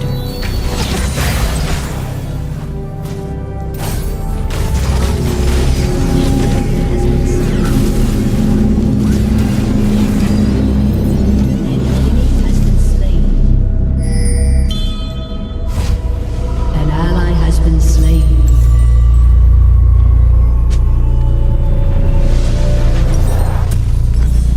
I do not seek the throne of Avarosa. Back when I worked for the ECB, I was sent over to work in Australia for 3 weeks to help prep for the Cricket World Cup. It basically amounted to a paid holiday, as most days we'd finish whatever was on the agenda by noon, and just take the afternoons off whenever we could, collecting full pay in the Leave process. the target. So one of these afternoons, I decided to go to the beach. I'd heard the waves were quite calm at that time of the month, and it made for some lovely, gentle swimming conditions. It was apparently calm enough for a class full of school kids to have some kind of swimming lesson, which was a far cry from the chlorine-stinking acid baths we had to learn in when I was a lad. So there I am, lounging in the surf, doing a bit of doggy paddle up and down, and generally just counting my blessings. Maybe 30 or 40 minutes go by, and I'm having a whale of a time. Probably looking like one, too. When I hear the siren type thing go off, I look up and see all the school kids getting out of the water, and I assume that their lesson is over. Me, on the other hand, I'm not nearly ready to get out of the water, so I carry on doing my gentle backstroke and generally soaking up the tropics. Again, the siren goes off, but I take no notice, having made up my mind that it didn't apply to me. So I carry on with my backstroke, pushing myself further and further out of the shallows. Then, out of nowhere, I hear this voice blaring out over what I'm pretty sure was a megaphone. Oi, mate. It said, Might want to get out of the water. Siren's just gone. I reel out, feet touching the sandy bottom, and do this kind of double take like, who, me? Yeah, you. It's then I see there's been a lifeguard on the beach the whole time, and he's wandered down to the sand to shout at me. Time to get out. I shout back, No, thank you. I'm not quite finished yet. the guy tried to call out to me again, but I think his megaphone seized up for a second because he gave it a little shake, trying again. The whole time I'm just stood there awfully perplexed, thinking, is this something that happens in Australia? They can just call time when you're swimming? What kind of nonsense is this? Again, the guy starts telling me to get out of the water, and it's at that point that I start losing my temper and moving to get out just to give him a piece of my mind. Only right as I do, I hear the lifeguard say, You need to get out urgently. There's a great white, mate. A shark in the water. All Nordlands are. 2 people have walked on water to my knowledge. Jesus Christ and me. The day I heard that there was a shark in the water with me, I moved faster than feces off a grease shovel. And I gave the lifeguard my sincere thanks and apologized that I didn't quite know the drill. Still makes me shudder just to think about it, knowing it was there but never seeing it. And next time I think I'll pay a little bit more attention to the rules and customs, especially what involves giant man-eating fish.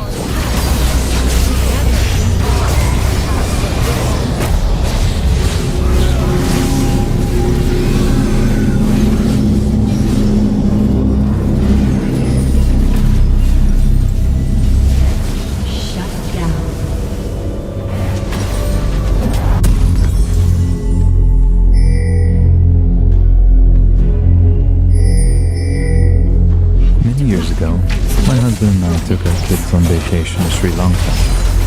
The flights were quite tough on him. I remember my son puking his guts up because his blood sugar was so low, and my little girl's ears popped so bad that she cried for the entire descent into Colombo. I promised them that it'd be worth it, but I was also terrified that they'd just end up hating it once we were there. But thank God, my son was sold on the idea as soon as he saw some of the wildlife. And when my daughter saw miles upon miles of gorgeous sandy beaches, she too suddenly forgot how grim the 17-hour flight was. So, at one point, my husband was off taking my son down some jungle-side roads in what was basically a walking safari tour, while me and our daughter relaxed on the beach. Anna had just turned 6, so she was just a little ball of energy who burned herself out digging in the sand and playing in the surf. So as long as I keep an eye and plenty of sunblock on her, I was free to just relax and soak up the sun. Then at one point, I just hear, Mommy, look! Doggy! I open my eyes and feel them straining from the intense sunlight, but there, clear as day, just a few hundred yards down the beach, was a dog. Anna loved dogs, and she'd point them out wherever she went, a trait that I can assure you has never left her. So I just gave her a, "Oh, isn't that nice, honey? Just remember they might not want to be petted like our dogs." I know that sounds weird, but one of the things we were warned was that there's no mass vaccination of animals in Sri Lanka, not to mention very little in the ways of formal dog training. That meant that not only were they considerably more likely to bite you should you catch one in a bad mood, but it meant that that bite could lead to some very, very nasty infections. But try explaining that to a 6-year-old. So me and my husband just went with what amounted to Sri Lankan dogs can get very grumpy because of the heat, and they don't like being petted like Nana's dog does.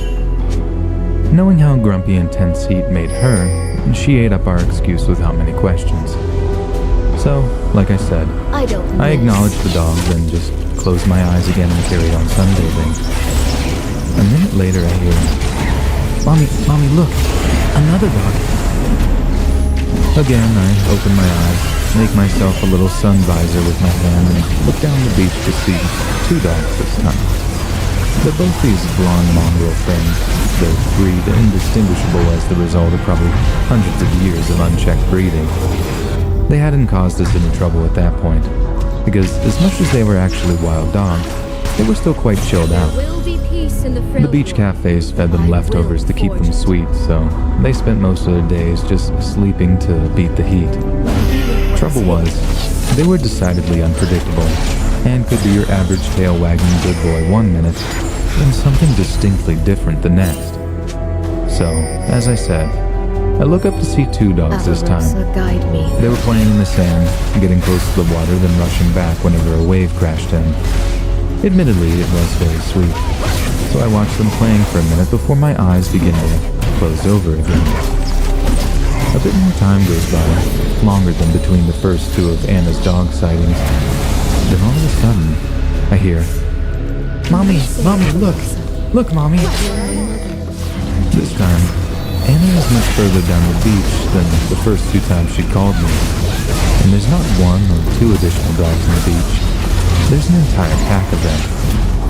There must have been about 20 different dogs on the beach for the 3rd time I opened my eyes. There was a tiny little Jack Russell, some long-eared spaniel type, dogs of all shapes and sizes. But the one that was apparently leading the pack was this giant, moody-looking Doberman. It was quite surreal, actually, seeing a pack of feral dogs just wandering around together like that. I can't speak for everyone, but where I'm from, you'd never actually see a stray dog roaming the streets, and not at least anymore. A lost dog maybe, but a legitimate pack of strays? Not a chance. But in Sri Lanka, seeing what appeared to be a live-action version of an all-canine Disney film was a relatively common occurrence.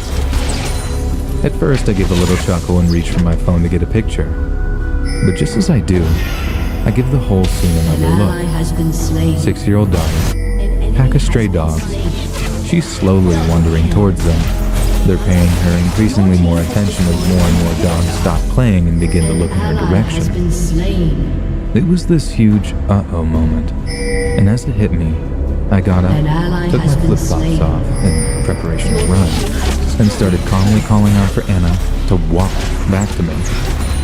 I tried my best to keep calm, I really did, but Anna must have been able to just detect the panic in my voice. She stops to look around me, this nervous look on her face, and as she does, the dogs start walking down the beach towards her, one by one.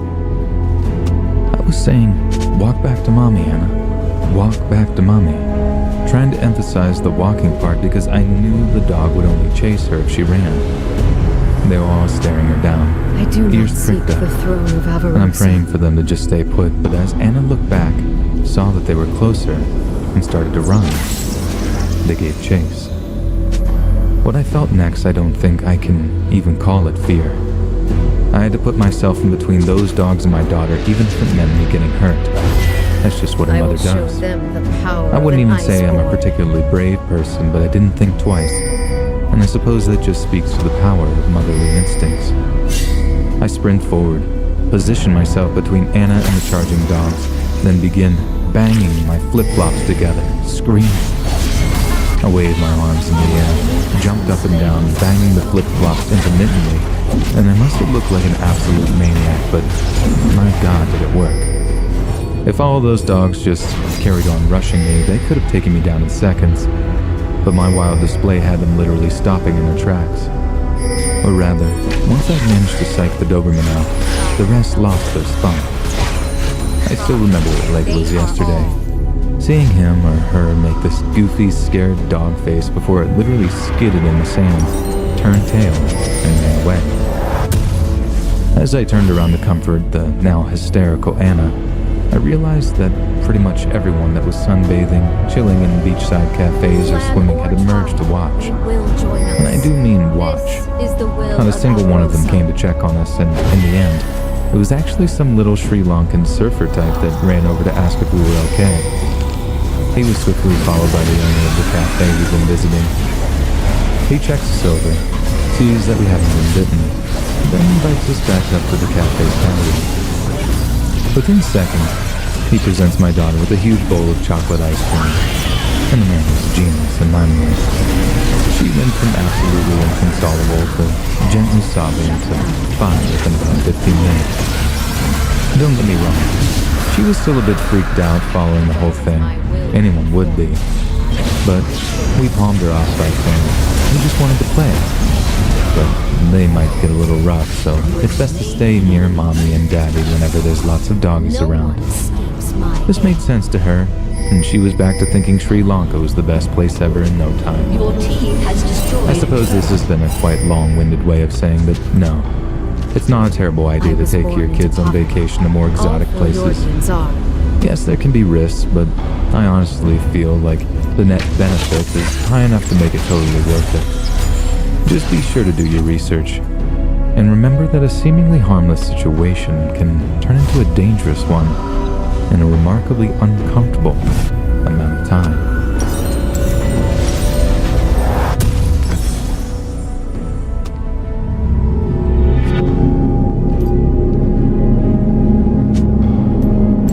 Avarosa speaks forth truth, as all gods must.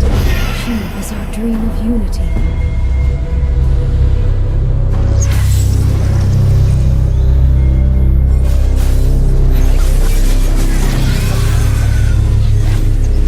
So, as many of you have seen by now, I'm out of the hospital.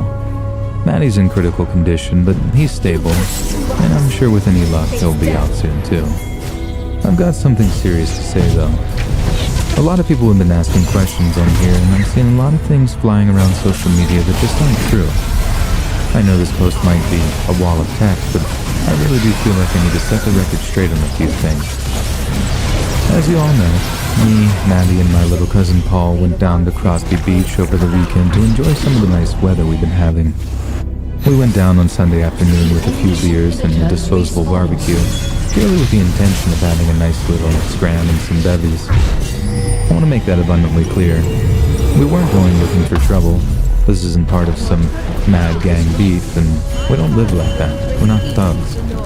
We just went down to the beach on a nice sunny afternoon to have a good time, and it turned into an absolute nightmare. We got there, had our little barbecue, then, because the wind picked up a bit, we moved into what was basically a pit among the sand dunes. We were there for quite a while, listening to music and drinking cans, and it's coming up to 9 at night. It was still dead sunny out, and the beach was basically deserted apart from the last few families and groups packing up their stuff. We stayed long after they left, and round about the time the sun was starting to set, Paul runs up to the top of the dunes and tells us he can see someone walking towards us from way off down the beach. Paul said the man was on his own, Your just team walking down has the beach. destroyed an inhibitor. Then he stops and starts looking at Paul. That's what he said anyway, like he stopped dead in the sand and turned a bit as if he just spotted him. And then he started walking towards us. I was asking who it was, but Paul said he didn't recognize the bloke and continued to watch him approach us before backing down into the dune pit with us, saying My mother he's coming. helped me. She fought I'm quite nervous at this point, but when the bloke appeared at the top of the dune, he looked perfectly normal and just said hello to us. We exchanged a few words, told him we were just having a few cans. He then nodded in approval, asking us if we'd had a good day. It was basic small talk like that. Then out of nowhere, he asked if we believed in God. There was a bit of a pause where all three of us could tell that something was a bit off about him. I mean, that's just not something you ask someone seconds after meeting them, is it? I didn't want to offend the fella or anything, so I told him I'd keep an open mind. And Paul said no, but Maddie said yeah, he did. That he went to Catholic school and his nan was from Ireland and all that. The bloke didn't seem very interested in our answers, but hearing Maddie say that he was Catholic seemed to get his attention.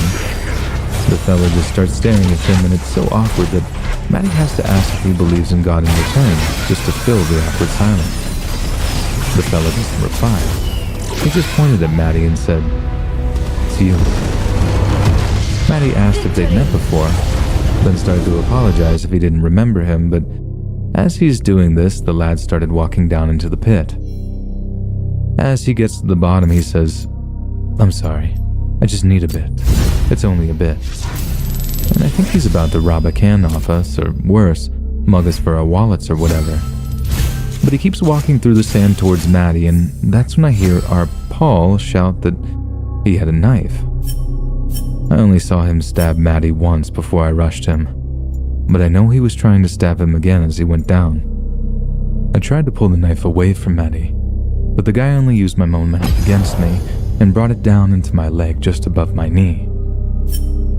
Feeling it stop after hitting bone was the most horrible part, and I'm really, really lucky that it didn't cause more bleeding than it did. After he pulled the knife out of my leg, he actually looked down and said, "Sorry." But as he looked at the knife, which was covered in mine and Maddie's blood, he smiled. I honestly thought he was going to finish us both off there and then, like this man is obviously not well, but for some reason he didn't. He wasn't saying sorry because he was going to finish us off. He was just saying it before he ran up the dune and disappeared. Paul got out his phone and started dialing 999, and for a minute, I just focused on putting pressure on the stab wound near my knee. But then, I looked over at Maddie and saw that he was in much worse condition. He'd been stabbed in the stomach, so I used my t-shirt to soak up the bleeding and put a bit of pressure on it until the ambulance arrived. I thought they'd just send an actual ambulance out for us, but when I saw that they'd sent a bloody helicopter, like an air ambulance, I was more scared than I'd ever been in my life before. Like, why would they send something like that if Maddie's life or my life wasn't in serious danger? I got seen to by nurses, but Maddie went straight for an operation to repair the damage the stab wound had done, and that's the last time I saw him awake. I went to his room in the hospital on the day I was discharged, but he was out for the count, and the nurses told me not to wake him up. The operations were a success, though. I've not heard about any complications or anything, so I'm hoping he'll make a full recovery. He'll have a nasty scar on his belly, though, same as I got on my leg. As for the attacker, none of us had seen him before, and as much as we gave the police some quite detailed descriptions of him, he's not been picked up to my knowledge. We haven't gotten some secret feud we're not telling anyone about. We don't sell drugs, we're not in a gang, nothing like that. This is a totally random attack. I need to make that clear. If anyone saw a bloke walking around Crosby on Sunday night, wearing all black training gear, please contact Merseyside Police. He had brown hair, dark blue or brown eyes, medium height with a skinny build, and spoke with a quite thick accent. You can contact DSO with any tips, and the whole thing will be in Wednesday's Echo. Please don't hesitate to help us catch who did this. They're very, very dangerous, and they almost took Maddie's life. If we don't get them into custody, someone else could get hurt, and it could be bad.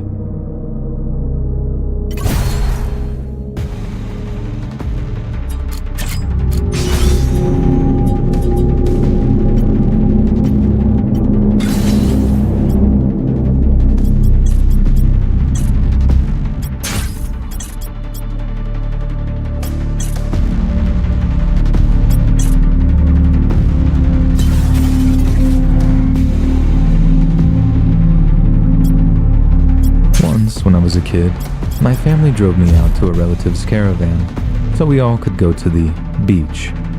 This beach was nothing more than a seawall and some shale. But since the tide was in, you could actually get in the water, have a little swim in that. Hardly some white sandy Caribbean island or anything, but it was still good fun. I was a bit gutted that I wouldn't be able to build any sandcastles, but when I laid eyes on this little inflatable dinghy that my cousin had with him, I soon forgot about the sandcastles. My auntie suggested that me and Mark go for a little paddle on the dinghy, something I was only too keen to do. So we pushed out into the water, climbed in, then pushed off with our 2 little plastic oars until we were actually rowing around.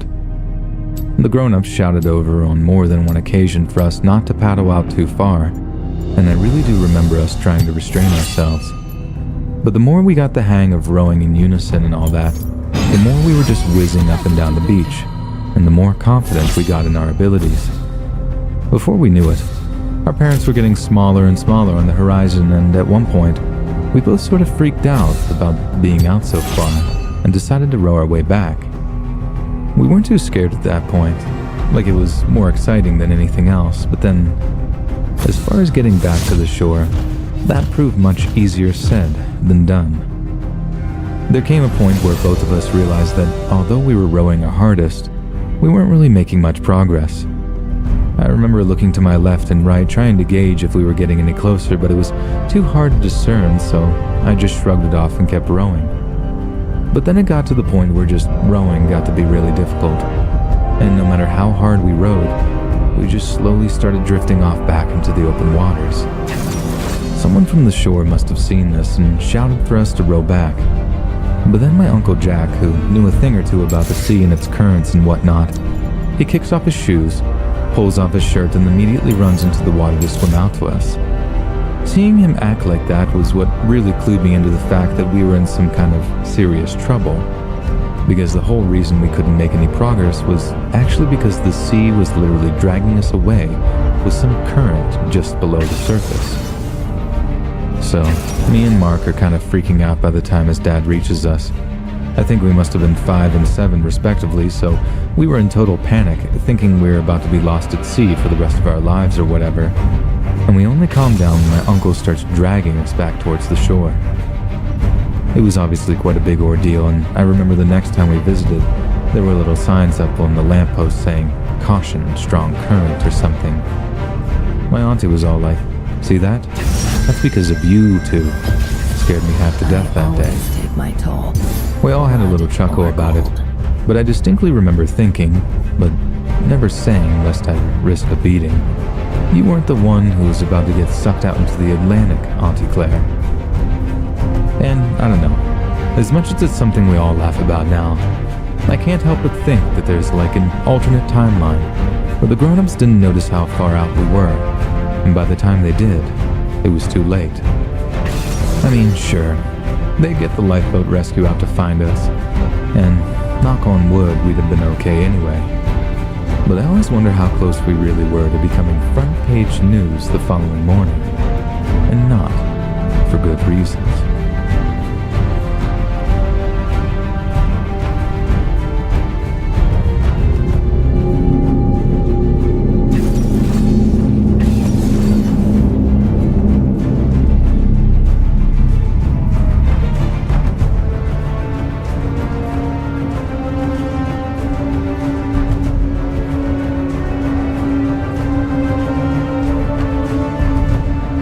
When I was about 11, I I was at the beach with my brother and cousins, just having a grand old time swimming and letting the waves take us out in the most comical ways possible. I wouldn't describe myself as athletic in any sense, but I've always been a decent enough swimmer, so when we all decided to start swimming further away from the shore, I was pretty confident of being able to get back. And so, we went on, the shoreline becoming smaller and smaller the further we went out and swam. Before we realized it, the sun was beginning to set, and in what seemed only a few minutes, the waves, which were already very tall to begin with, were easily triple the size of 15-year-old me. Once our moms became aware of the rough waters, they hurried to call us back to shore, and for once, no one argued. Everyone was getting freaked out at how powerful the waves were getting, so having our moms call us was all the excuse anyone needed to abandon our little daredevil endeavors. For my brother and cousins, all of whom are taller and older than me, pulling themselves out of the water was a relatively easy task. But as I tried to follow, swimming and swimming with all my might, I didn't seem to get any closer to the shoreline. In fact, within a few minutes of paddling away, I was actually further away from the shore than I previously was. The waves had begun pulling my body backwards into the ocean without me being aware of it. I could even hear the lifeguard's whistle telling us to get out of the water. That's when I felt that particular heartbeat in my chest, the one you feel when you're about to ask a girl you like out. The kind that you feel when you're about to reveal to your parents the bad grades you got at school.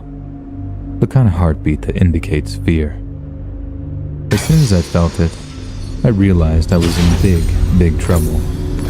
I was going to become another one of those drowned kid at the beach tales mothers told their sons as a way to keep them close to the shore.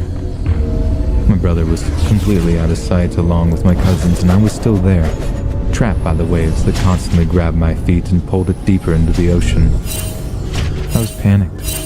I wasn't sure when or if my family would go to the lifeguard for help. Against uncertainty, I decided that I had no choice but to keep trying to swim back to shore, and get out. That I did. It was hard, very hard. And if you ask me how I did it today, I'll tell you that I was one clever SOB. And maybe the problem wasn't as bad as I had believed it to be. Once I was able to calm down again, I knew that all those tales of drowned people always went bad when they started panicking. So I took a deep breath and began doing this little technique. Whenever the waves pulled, I swim slowly, trying to maintain the ground I was in. And when the waves pushed, I gave it all. I swam as fast as I could, thinking, and to this day I have no idea if I was right, that the momentum of the waves plus my efforts would help me reach the shore again.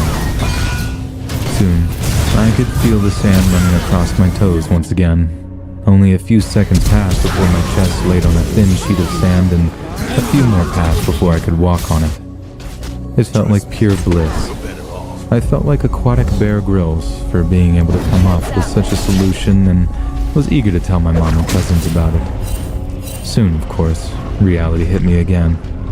I was received with a slap by my mother, who continued to rant about how she told me not to go so far away, how they were about to call the lifeguards, and how dumb I had been to disobey. My family laughed at me as my mother yelled, and I soon learned that I had only spent a grand total of about 10 minutes in the water. The point is, I know the beach can seem like fun, safe place to spend the summer, but it has all kinds of unseeable hazards that kids really should know more about. If they did, maybe you wouldn't have so many tragedies involving kids getting swept away or bitten by sea snakes or whatever. I mean, you never know what's in there, lurking just beneath the surface, but sometimes, like in my case, it's the tide itself that wants to kill you.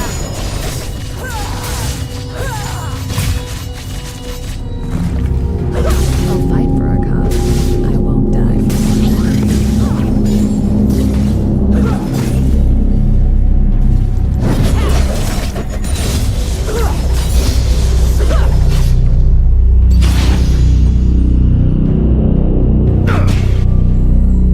Kings come around.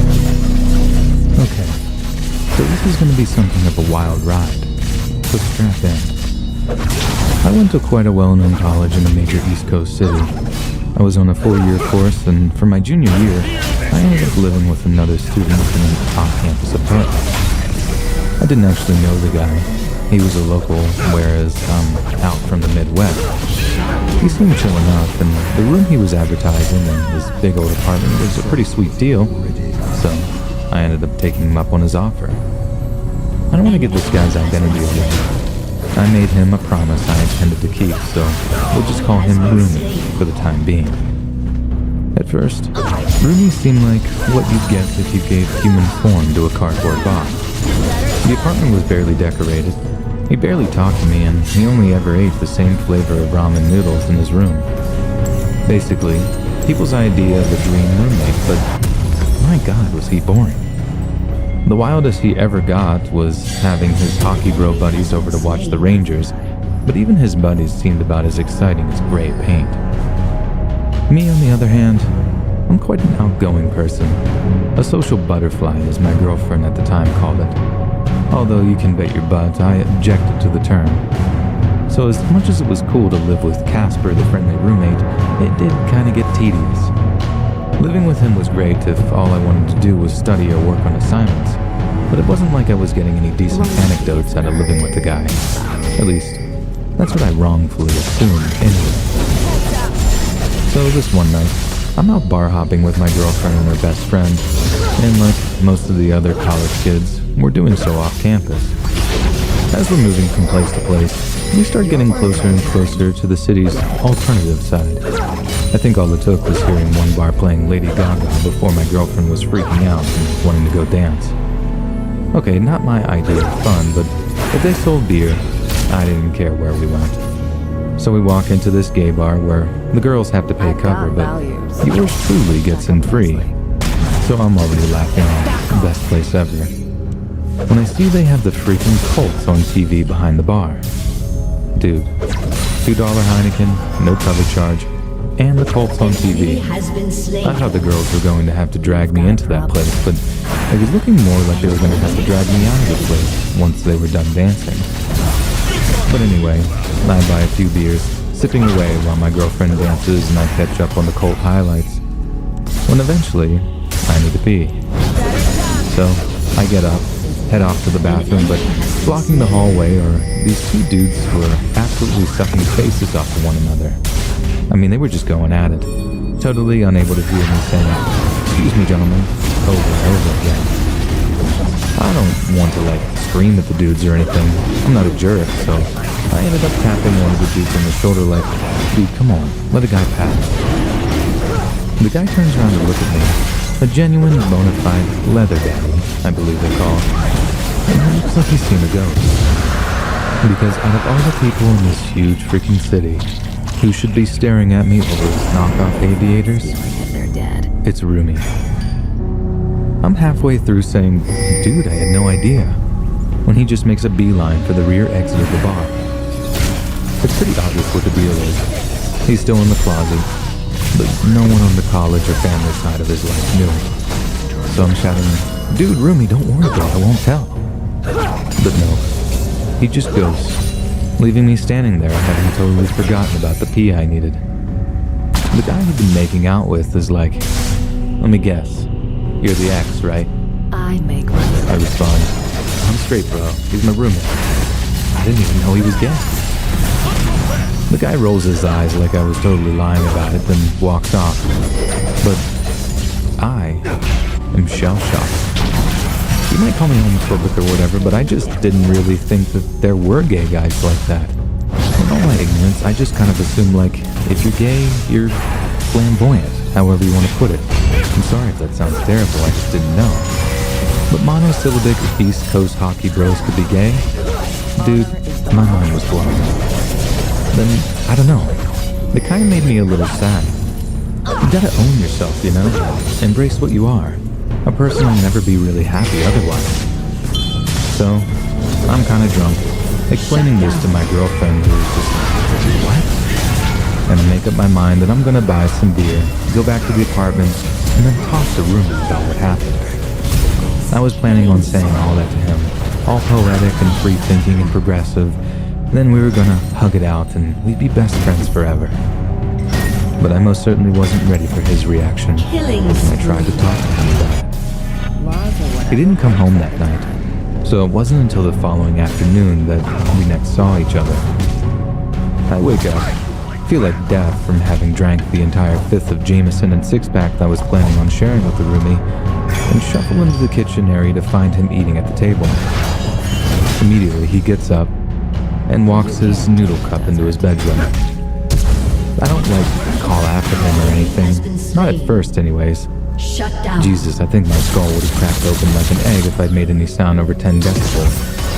So, I wait until I've had some coffee and a stale donut, then I knock on his bedroom door. I hear, "What?" So I respond with, "Dude, I think we should talk about what happened last night. Maybe clear the air a little?" Silence. Not even so much as a mouse fart in there, and a silence that goes on for so long that, well, I just sort of carried on talking, babbling about how I'm not going to say anything to anyone, but that he should really think about coming out of the closet for his own mental health or whatever. As soon as I mentioned the closet, I hear movement on the other side of the door, and I assume it's him having decided to come out and talk, which, in a way, he had. The door flies open, and out flies Rumi, hockey stick in hand.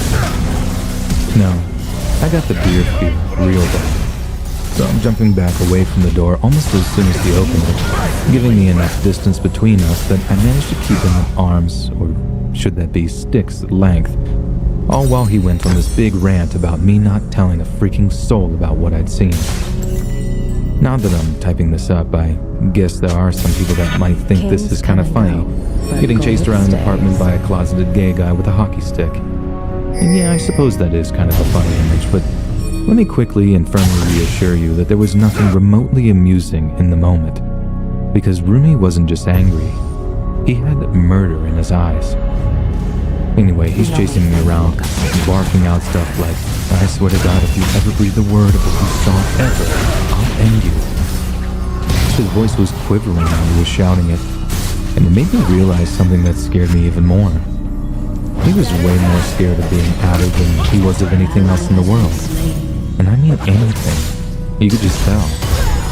And when a man is that scared, when he feels that backed into a corner, he is more than capable of doing terrible, violent things. I told him no. I swore to him that I'd never give away a secret. And that's a promise I've kept, and one I'll always keep. Not because I'm scared of what he'll do, because it's the right thing to do. But please don't let that give you the impression that I'm not scared of Rumi, because I was, and still am. I thought he took me at my word, I really did, and after that, things slowly got back to normal. Better than normal sometimes, like when he ordered takeout for both of us and covered my half when I was broke. Weird behavior for him, but who turns their nose up to free food? Not me, that's for sure. Things were looking up. Rumi was acting chill again. And so, what exactly had me moving onto my girlfriend's couch for 2 months with nothing but a few changes of underwear, just days before that takeout incident? You've got a problem. The answer lies in a little I've got a white price. plastic shopping bag that should have been in the recycling can. So, like I said, something like 3 days after he ordered me bulgogi, I'm taking our trash down to the dumpsters around the back of the apartment. There's a big green dumpster for general trash, and then there's a smaller blue one for recycling metals, plastics, and stuff like that. Environmental stuff like that is like the only thing I'm woke about, so when I see a plastic bag in it with the general waste, I'm like, come on, Rumi, we talked about this. I reach in there, grab the bag, and as I do, a receipt falls out of it and onto the concrete. Naturally, I bend down to pick it up, seeing that it's from Home Depot of all places. I didn't think Rumi had any interest in DIY at all. Not if his sense of interior design was anything to go by, so what was he doing down at Home Depot?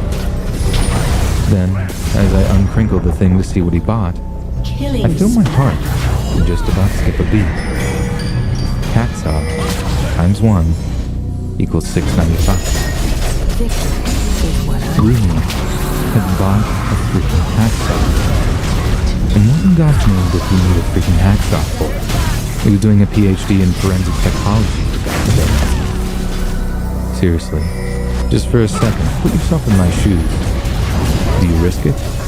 Do you honestly carry on living in that apartment with a dude who's already thrifting your finally? Who is for some reason now buying you things to keep you sweet, while also investing in the one thing only to dismember you? And thus keep his secrets safely buried with your phone? I've had people accuse me of homophobia over this in the past, but I couldn't care less if he was gay or not. He had a secret that he was terrified of people learning. It doesn't matter if he was cheating on his girlfriend or if he was into this weird clip-clop 4chan stuff. What mattered is that he was obviously willing to hurt me to keep it quiet. And yes, I know I might have just been blowing the whole thing out of proportion. Maybe one of his hockey bros threw that bag in the trash, and that's how it got me generally raised to begin with. Maybe I just came over all paranoid, and there was a perfectly innocent explanation for his behavior. But, like I said, is that really the kind of chance you want to take really now? Or is sleeping on a crummy folded-out couch a small price to pay, but knowing you're not just going to end up as a murdered pediatric? Enemy has been slain.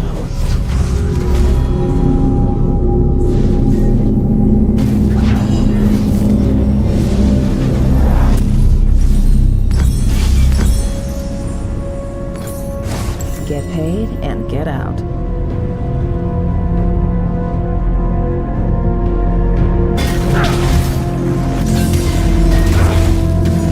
I attended India's National Defense Academy in Pune, Maharashtra.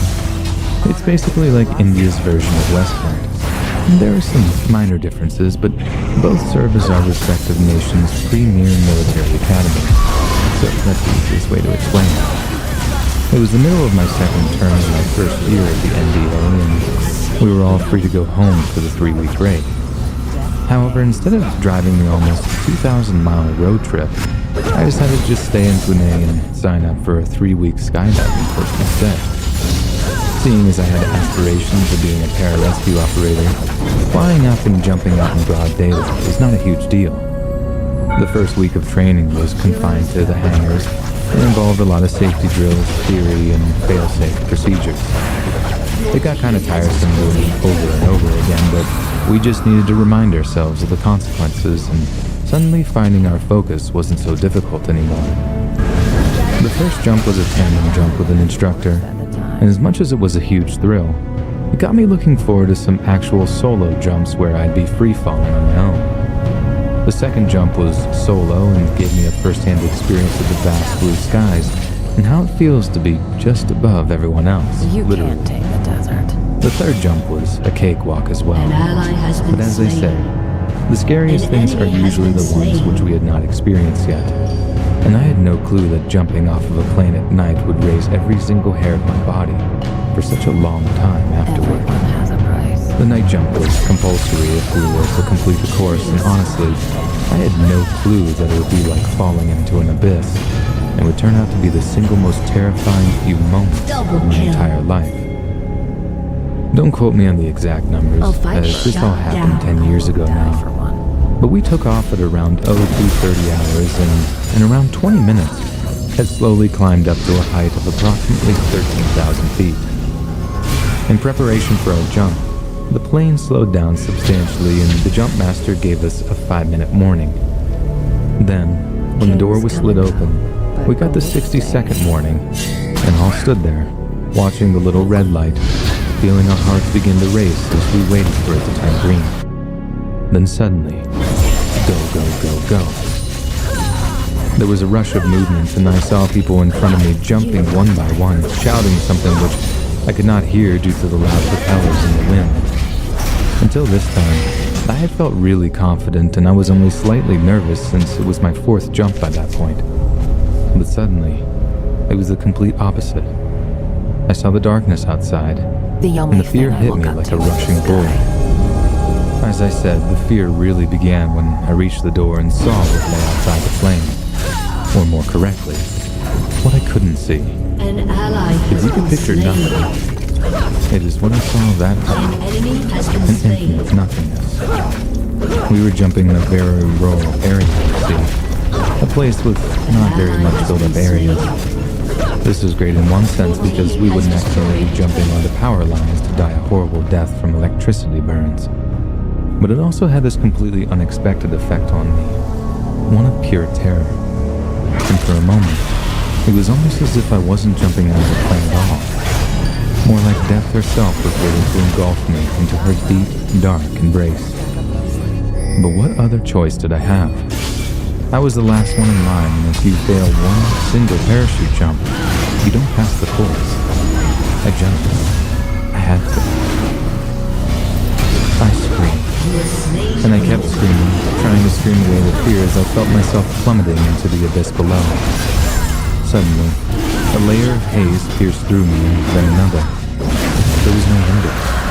Time had stopped for me, and I felt so scared that I just let go and felt myself peeing my pants. I was still falling down towards the earth at speeds that none of my organs were ever used to. I wanted it to end, but it was not under my control anymore. I've got a price. I guess this was the worst situation to be in life, without control over yourself or your surroundings. I was so scared that I could not even remember things I wanted to remember in my final moments. Time was still frozen. Suddenly, another layer of haze cleared and I finally saw specks of light in the distance. I had not even once looked at my height indicator. I was not in a state to. But seeing those lights helped me orient myself a little bit and gave me a sense of space. Then, bang. I pulled the cord, and my chute opens and I finally begin to be slowed down. From there on, it was all about my patience and my fear battling each other till I landed abruptly on some farm outside a village. I was supposed to target a particular settlement of lights, but in the rush of terror, I had completely failed to navigate myself properly. I know this isn't as scary as some of the other stories about haunted universities and whatever, but I can only say that I am glad we didn't have a ghost at NBA. But for some reason I think that night jump was my own personal brush with death, and it haunts me for almost the same reasons. A fear so great that I would rather never have to experience it for the rest of my life.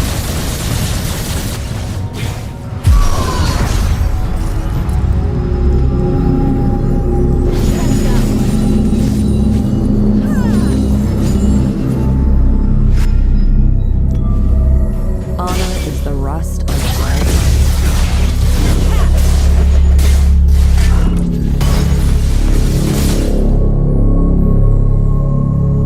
An ally has been slain. I graduated from the Sam Houston State University in Texas back in the early 2000s. Like most college students, I definitely encountered a handful of weird and quirky individuals, but none I'd remember was Bart. Bart wasn't his real name, it was Thomas, but since he had the middle name of Bartlett, he went by Bart because it suited him better. And boy did it ever. He had a mischievous streak that was a mile wide and often verged on criminal. At best, he was the life and soul of the party. At worst, he seemed downright dangerous. Sometimes he got it into his head that certain people were just out to get him, and he always talked about his parents like they were the two evil tyrants in his life, when it was common knowledge that they spoiled him rotten with cars, gifts, and a free ride through college. One time, when this one kid made him mad, Bart broke into the guy's dorm and tried to steal his computer. I think he only dodged getting kicked out of school after he convinced everyone, including the victim, that it was just kind of a prank gone wrong. But we all knew the truth. He really had wanted to hurt that kid. I just didn't think he had an actual violent bone in his body. But as it turned out, he actually kind of did. I remember he asked me out of the blue one time, how much money would it take for you to kill someone? We were always asking each other dumb questions like that. Like, who'd win between a bear and a lion? Weird, would-you-rather questions that were usually pretty not safe for work. So as much as I didn't take the question seriously, I still gave a moment's worth of thought. I remember telling him I wasn't sure, that it'd have to be at least $500,000. But then he looks all annoyed and asks, You wouldn't kill someone for 10 grand? I'll fight for I a responded, cause. I won't God die no, for dude. one. It'd have to be like retirement money. He comes back with 20 grand? I just laughed the question off at that point, but then he just ups it by 10 grand at a time until I gave him a definite no. A few moments of silence go by while he thinks, then he says, 50. I'd give you 50. I'm literally about to ask him why he's obsessing when someone else appeared and called out to us and Bart dropped the issue. I remember thinking it was a weird question to begin with, but the way he asked it was even weirder. Almost like he was really thinking about trying to hire a hitman or something. But we always talk about dumb stuff like that, so I guess I just forgot about it after a while. Sometime later, Bart drops out of college for some reason. Probably something to do with the fact that he barely did any of the work, and that was pretty much the last we saw of him. I mean, we keep in touch every so often, planning to do stuff but never actually doing it. Then this one time, Bart is texting my roommate, who in turn tells me that Bart was saying he was going to come visit. Only he was serious this time. He said he was about to get his hands on some trust fund of his parents that he had kept safe for him, and how he'd pay for us all to go down to Mexico for spring break the following year. I'm like, cool. I didn't believe he'd actually come visit, but I figured maybe a cash injection might help him get his butt into gear. Bart never did come to visit though, and we found out why when my roommate called me into his bedroom to show me something on his computer. Bart's entire family had been killed, and he'd been shot in the arm in what seemed like a home invasion gone wrong. We tried calling him a bunch, but he didn't answer his phone, so we figured he either wasn't out of the hospital yet, or he just wasn't in the mood to talk to anyone, which I found perfectly understandable at the time. I can't even imagine how devastated I'd be if something like that happened to my family. Then, over the course of a few months, the truth came out. It started when Bart was arrested. We were just confused at first, but the only thing we could think of was that the cops had somehow found drugs or something else illegal in Bart's possession while searching his home. I mean, we knew he'd been shot in the arm. We'd seen it on the news, and they had a suspect in custody who'd fired all 10 shots or whatever. So why arrest Bart? Long story short, they arrested Bart because the cops found out he actually knew the home invader. Then once they checked his phone, they found text messages from the same guy, where Bart was arranging for the guy to kill his own family. They even talked about how the guy would need to shoot Bart to make it look authentic, and how the shooter had to make sure his entire family was dead, otherwise he wouldn't get paid out of the inheritance. I knew Bart was crazy, and I knew he could be a little impulsive sometimes, but dear God, to have your own parents murdered in such a horrifyingly elaborate way, I had no idea he was evil too. And that's what freaks me out about it. You'd never have guessed that Bart was capable of something like that. At least I didn't want to believe he was. I heard one of his parents actually survived and begged the state not to put him on death row. They succeeded too. So I guess that's some small silver lining from a horrifying little episode in my life.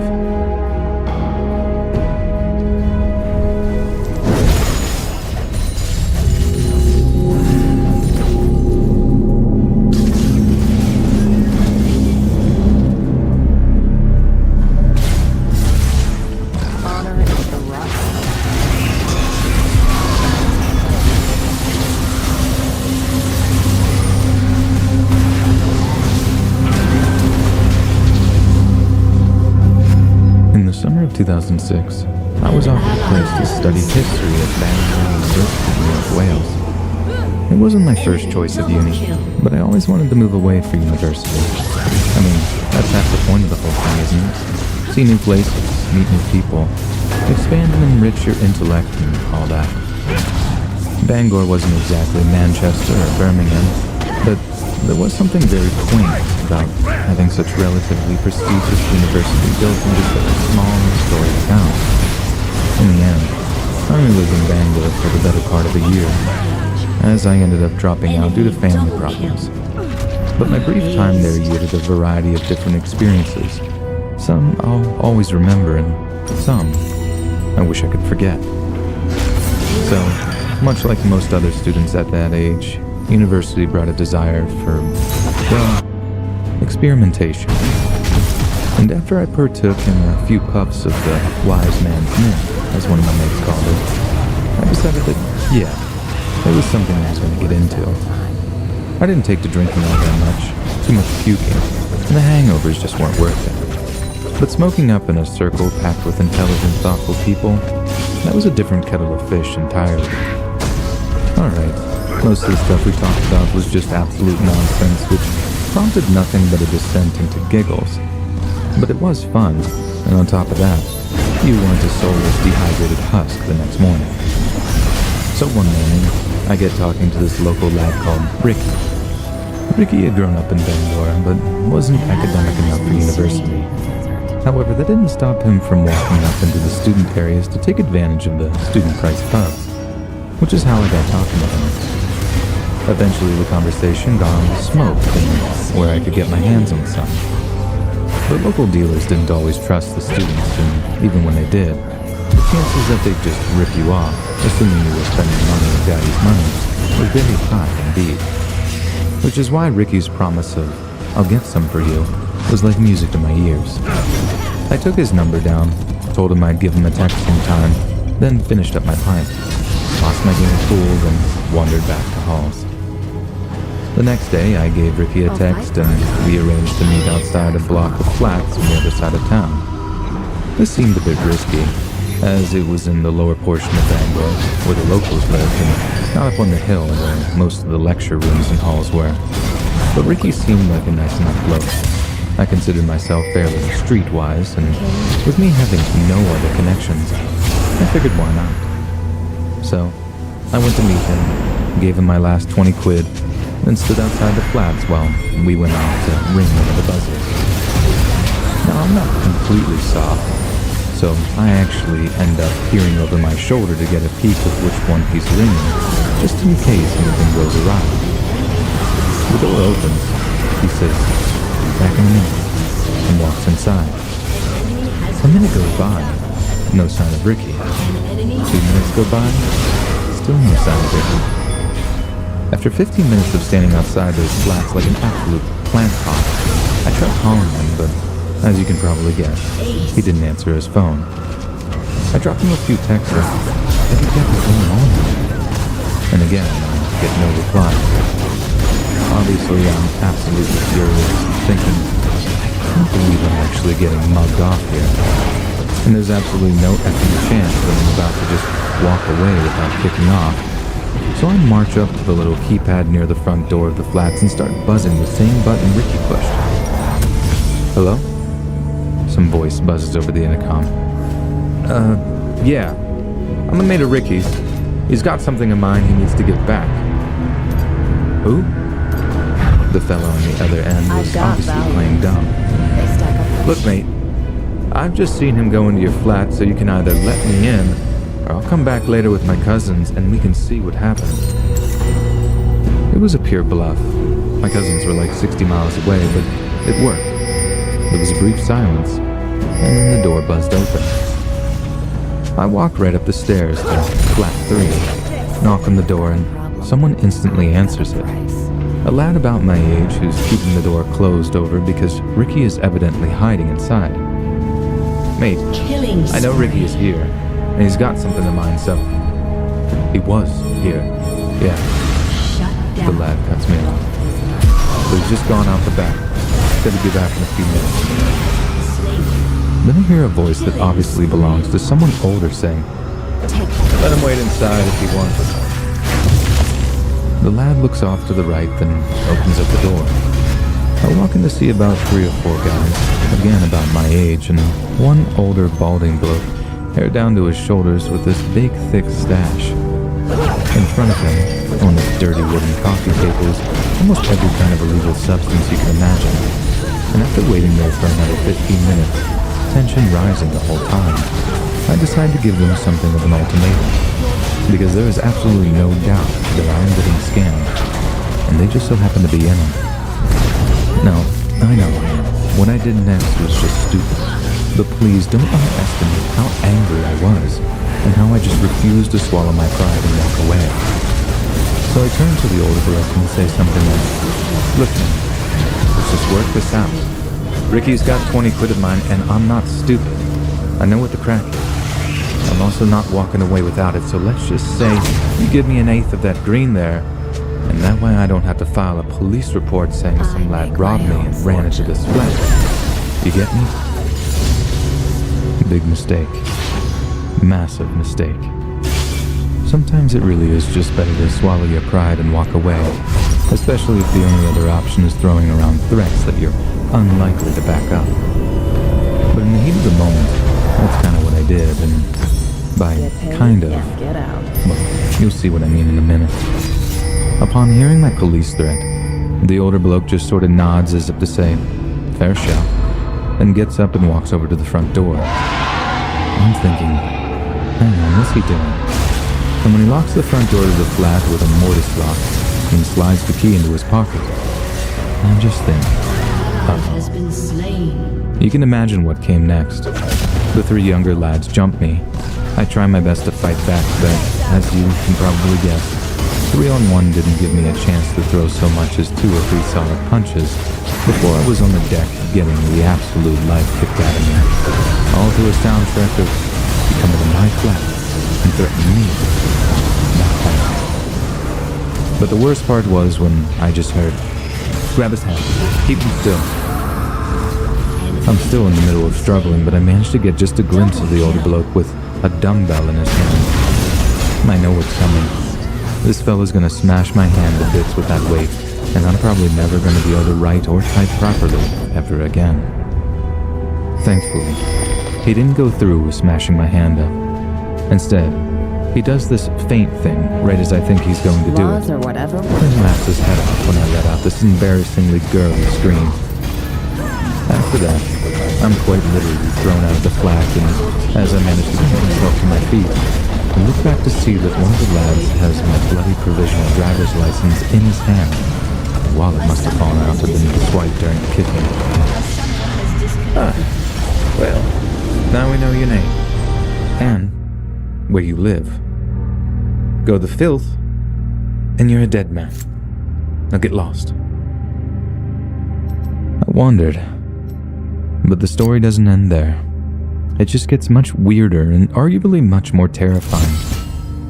If I'd have just walked away with a bit of a bruised ego, I'd have saved myself a good kicking. However, in actually laying hands on me, these lads had made a huge mistake. I wasn't some gangster, bound to a code of silence, and honestly, neither were they. I was from a big city, and I definitely wasn't scared of some small-town dealers. And if they thought they could just intimidate some kid into silence, they were dead wrong. Because the first place I go after I end up getting kicked out of the fellow's flat is the Bangor police station. I was just dead honest with them. I told them I got scammed trying to buy smoke, told them I'd been battered, with me thinking the whole time, they're gonna go round up this bloke's flat, and they're gonna know he's got drugs in there. The place stunk of them. And that's how I'm gonna get my own back. Solid plan, right? And quick side note, for anyone who says I'm a coward, a grass, or a snitch for going to the police, wind your neck in, Tony Montana. This isn't The Wire. This is real life, and you fight with anything you've got available to you. Only, it didn't quite turn out like that. I was hoping the police would knock round, nick the bloke and his underlings, and then I'd see massive drug busts in the papers for a week or something like that. But when the police got back in touch, they said they'd nicked a lad for assaulting me, but that he was going to plead guilty, so it didn't look like I'd have to go to court or anything. They gave me some leaflets on getting over trauma, advised me to file a victims of crime compensation claim, and then that was that. Yeah, it was some small measure of revenge, but it wasn't quite the complete and utter takedown I'd been hoping for. That being said, it would turn out that I didn't have to lift a finger to get my own back on Ricky.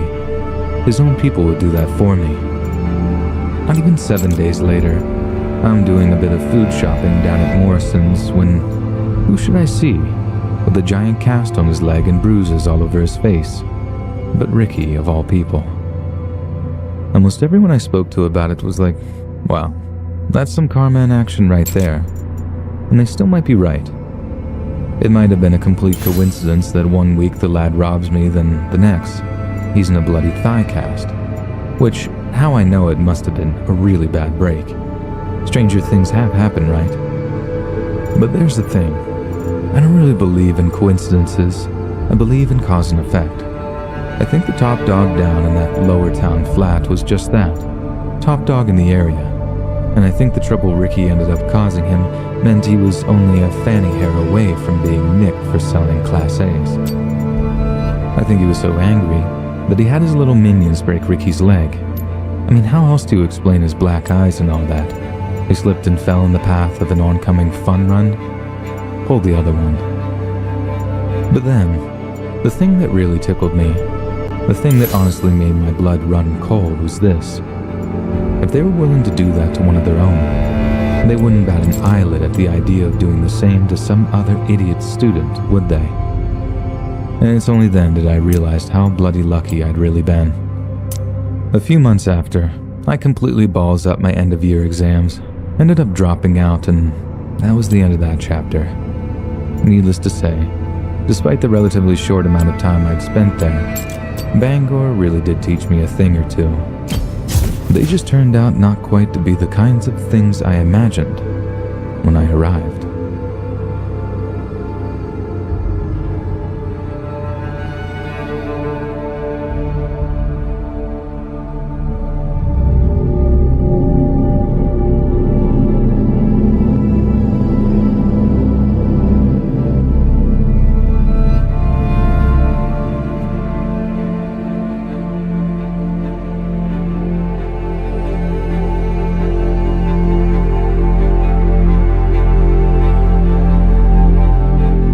In quite a large college town, and since the university here is of a pretty good standard, I figured I could save a ton of money by living with my parents while pursuing my studies.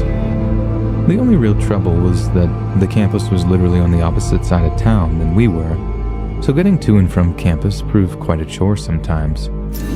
So between my mom, dad, and uncle, they divided up the week and each picked a day or two where they'd give me a ride home. I'll admit, it did make me feel like an 18-year-old preschooler sometimes, and I still feel like I missed out on the party scene in many ways. But that kind of lifestyle would have definitely hit my grades hard, so I have few regrets.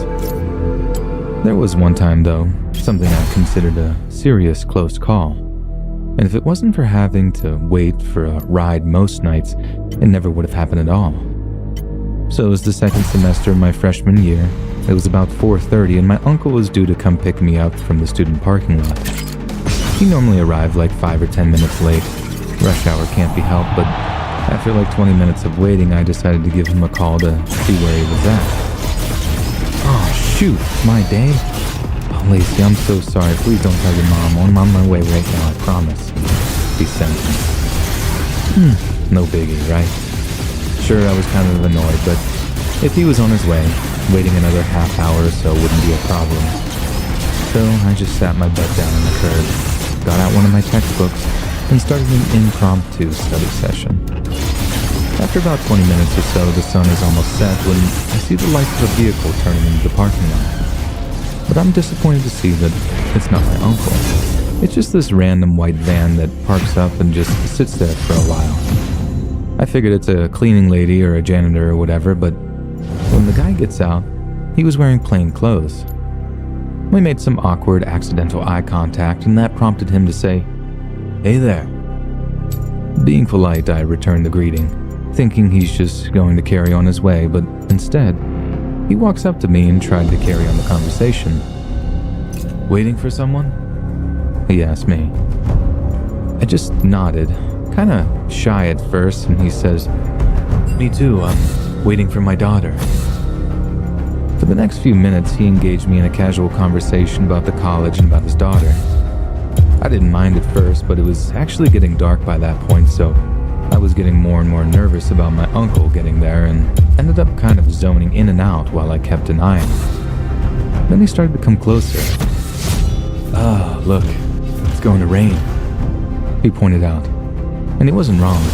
Those big dark rain clouds had been gathering as the sun went down, another reason why I was worried about not getting a ride. "Say, want to come take shelter in my van if the heavens open up?" Immediately, I got extra nervous when he mentioned owning a van because I'm pretty sure everyone's aware of the whole stereotype about kidnappers using vans and whatnot. So I try to remain polite, but at the same time, I give the guy a resounding no and was relieved when he seemed to just drop the subject immediately. But he doesn't give up. After a few minutes, he asked if I wanted to ride home. I was pretty confused. Like, wasn't he supposed to be waiting for his daughter? And when I asked him that, it was like he just remembered that, yeah, he was there waiting to give his daughter a ride. That's the point where the alarm bells start really going off. That guy was obviously lying to me, and in the worst attempt to, distract me from this or whatever, he started telling me, "You know, at first I thought you were my daughter. You look so much like her." I just nod, praying for my uncle to show up so I can get away from this creep. When he starts asking me, "Hey, what's your name? Maybe you and her share a few classes." Then, as if he was heaven sent, I see my uncle's car appear at an intersection down the road. Perfect timing. I mean, he legitimately couldn't have timed it any better. So I get up, wish the guy a good evening, then start walking to the entrance to the parking lot so I can just jump into my uncle's car. But as I try to walk past him, the van guy actually grabs me by the arm and stops me from walking away. "Hey, I'm trying to talk to you here," the guy said, like I owed him my time. And know if it wasn't for the fact that my uncle rolled into the parking lot, I'd have been in quite a bit of trouble. The guy only let go when he saw my uncle driving up, but by then, it was too late. I was so scared that I burst into tears. My uncle got out of his car and almost started chasing the guy, demanding to know who he was. The guy just got back into his van and drove off, but I made sure to let certain faculty members know so that a safety announcement could be made, or however the college dealt with threats like that. I wasn't even the only girl he tried to kidnap either, and the cops honed in on the guy because a previous complaint had been filed against him. And I suppose all's well that ends well, but at the same time, I was so very, very close to not being okay at all. Who knows? I might not have ever gone home that night, and I'm eternally grateful to my uncle for showing up just when he did.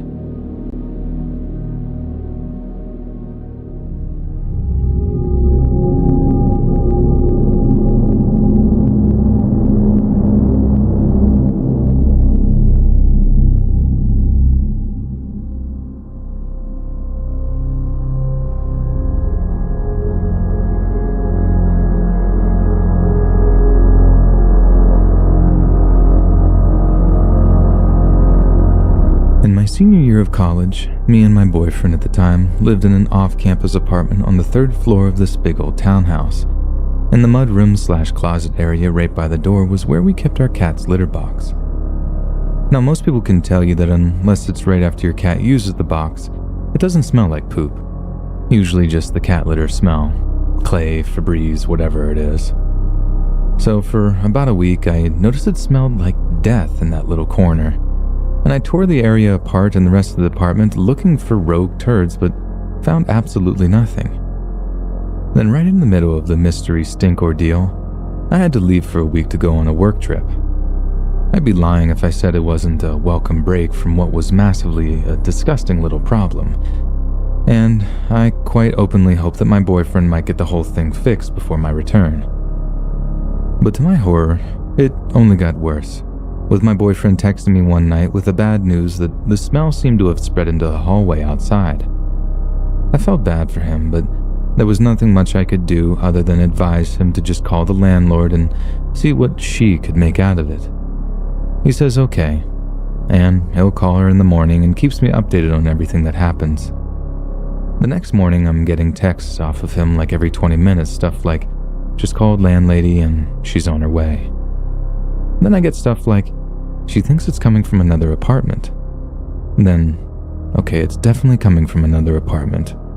which I was kind of relieved about, but oh my god, was that jumping the gun, because things were about to get way, way worse. The last text I get is, "She just called the cops." I reply with, "Please don't tell me someone died next door to us."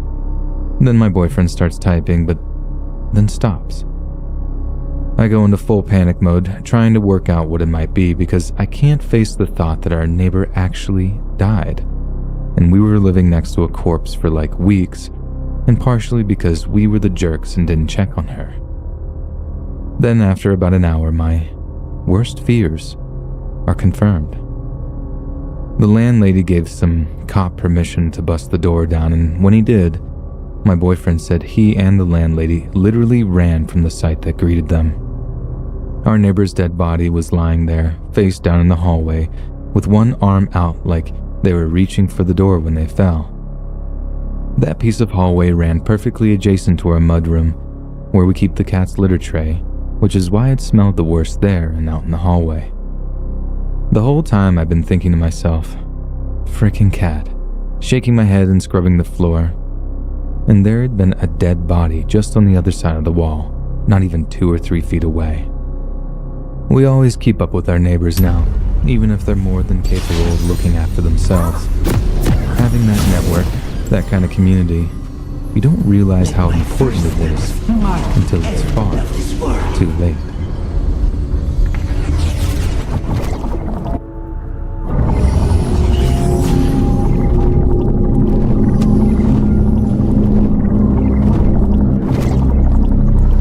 Welcome to Summoner's Rift. There is a vast city growing beneath us. My city. 30 seconds until minions spawn. So back when I was in my first year of university, the halls I was in were in this horseshoe-shaped building, with the rooms all around the edges. I was in the back of the building, so I had a room which overlooked all the other inward-facing rooms, as well as the dorm's garden in the middle, which was about 200 yards wide. It was quite a nice setup, really. Like if it was sunny out, you could look down and see who was hanging out in the garden. Minions have See who's having parties later on at night, or who's sneaking a cheeky doobie out their window. But ironically, it's that same little setup that's partially responsible for my single worst experience while at university. So we're coming up to an end-of-year exams in late April, and it's a nice day out. I'm sat in my room, lo-fi music on, studying my balls off, when something catches my attention from across the garden. Some guys opened up his window, opened at about chest height, and it looked an awful lot like he was trying to climb up onto the ledge. It looked pretty dangerous, given he was on the second floor, but eventually he manages it, and he's dangling his legs out the window. Just sat there like he's having a chill time. I just assumed it was part of a dare or something. Maybe a guy trying to impress his friend by being a total mad lad, as they say. But he wasn't waving at anyone or anything. No one was filming from below, and he wasn't looking over his shoulder like there was anyone in the room behind him. He just kept looking down, staring at the ground from below him like he was thinking about jumping. From my perspective, it obviously wasn't him trying to take his own life, because he'd only sprained an ankle at worst from jumping from that height. So I'm thinking to myself, why in God's name would he want to escape his own dorm room? It's at that point that I get up, walk over to my window and open it up. I shout out, "Hey dude, what's wrong with you? What are you doing?" First blood. As soon as the words leave my mouth, he looks at me, and that's when I see he's got something tied around his neck. I don't know what I even shouted at him. I just panicked as he threw himself off the ledge. I couldn't bring myself to look at it. I just ran and grabbed my phone to call 911. I literally had the chance to stop him. I was the only other person to see him climb up onto his window ledge, I do not feel and all I hatred. thought was that he was being an idiot. I should have known that it was final exam time that was ramping up the stress for everyone, and that some people just couldn't deal with it all on their own. But I just didn't think. He didn't survive, but I heard he didn't suffer at all. Broke his neck when whatever he used for a noose bottomed out on him. Poor guy. I can't even remember his name either, but it caused a massive scandal at my university, and eventually they ended up putting up safety bars in the windows so you couldn't open them all the way. An enemy has Not like they were slain. prison bars or anything. They were quite discreet. All that will remain is a But for me personally, they were a constant reminder of what had happened.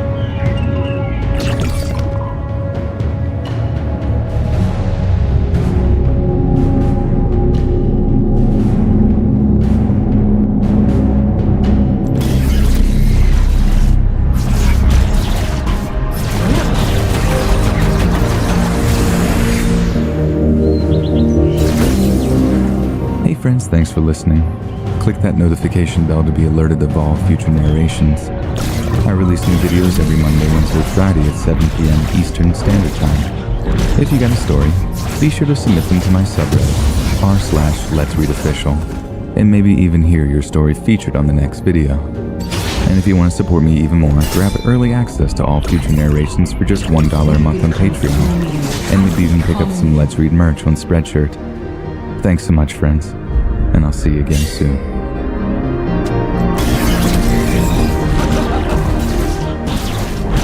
An enemy has been slain.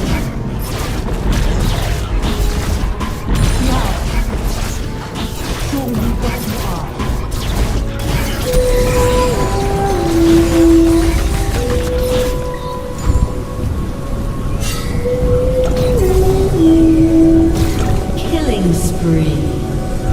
Everything An seems to enemy be has simple. been slain. Any fear is based on the person's subconscious unwillingness to lose something important to him, whether it be health, another person, or wealth. But it's difficult to judge something never having experienced it.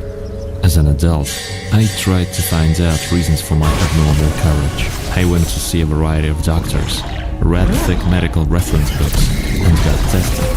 The doctors, all as one, were shrugging, looking languidly, quoting articles by authors unknown to me, but could not find the reasons for my insensitivity to external threats. After another study of my brain, I was told that perhaps it was all about the amygdala, which was responsible for the feeling of fear, namely about its irregular form. But I didn't like the answer, since I did all that testing for the sole purpose to experience that mythical feeling of fright, the release of adrenaline into the blood, because I still had another human vice in me: curiosity. You know how it happens. All your friends praise a movie, and on TV they talk about it. Even on the street you see how it's advertised, and finally decide for yourself, that's it, I'll definitely watch it today. And here is the long-awaited moment. You watch the movie, and after watching it, you realize that it hasn't met your expectations at all, and anger and disappointment replace curiosity. I was living in that frustration constantly, as I was searching for fear every day. Skydiving, roller coasters, horror movies, fights, walking around the city at night. No matter what I did, I couldn't bring the cherished feeling even 1 euro closer.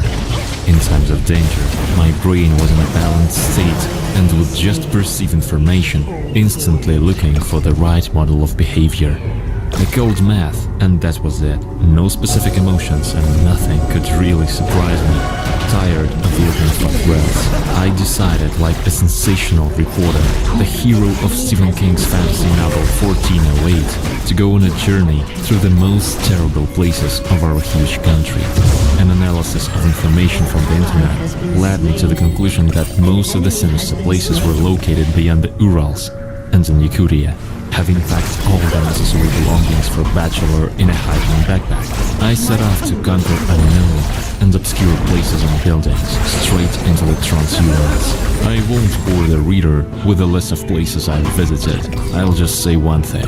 In most cases, I was disappointed. Either they were tales of pre-revolutionary rednecks, or mysticism diligently conceals its manifestations from me.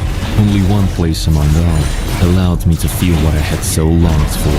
I will not give the exact coordinates so that not to attract desperate adventurers to a terrible place, and not to take responsibility for their souls and psyches. I'll only say one thing. This place was located in the remote Yakut taiga. and was the remains of a small village with 10-15 houses. According to local folklore, it was once a tribal village in which several families lived, united by varying degrees of kinship. The taiga was favorable to them, sending it gifts, and they would have lived in prosperity to this day if it wasn't for one thing. According to the legend, at first, cattle began to disappear around the area without a trace. In the evening, the animal was locked in a barn, and in the morning, there was no sign of it. The lock was hanging untouched. There were no signs of a struggle. Everything was in order. Then the men thought it over and started to leave guards at night. The first 3 nights were uneventful, but on the 4th night, everyone in the village was awakened by an inhuman scream coming from a barn near the last house of the youngest inhabitants of the village. Till the men loaded their guns and reached there, the scream had gone down. They opened the barn, but there was no guard in there. They searched everywhere.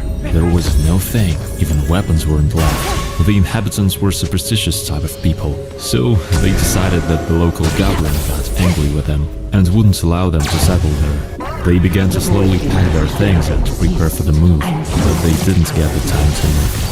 The inhabitants of neighboring villages knew about the troubles of their neighbors and about their intentions, and when the neighbors didn't arrive by the appointed time, they started to raise the alarm.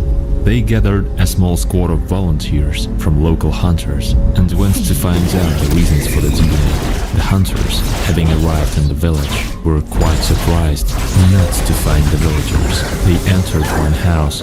There were dinner dishes on the table, a cauldron with food. Steam was coming out of the cauldron as if it had just come from the stove. Only there were no people. A similar picture was in all the houses, as if people had just been there but everyone was hiding. An interesting find was waiting for them in the cellar of a house close to the forest. A boy, 7 years old, was sitting in the cellar and wasn't reacting to any questions of the man who had discovered him. He was only swaying constantly, and tears were flowing from his eyes. As it turned out later, it was the son of the same god who first had disappeared. Since then, the boy didn't speak. He had gone crazy.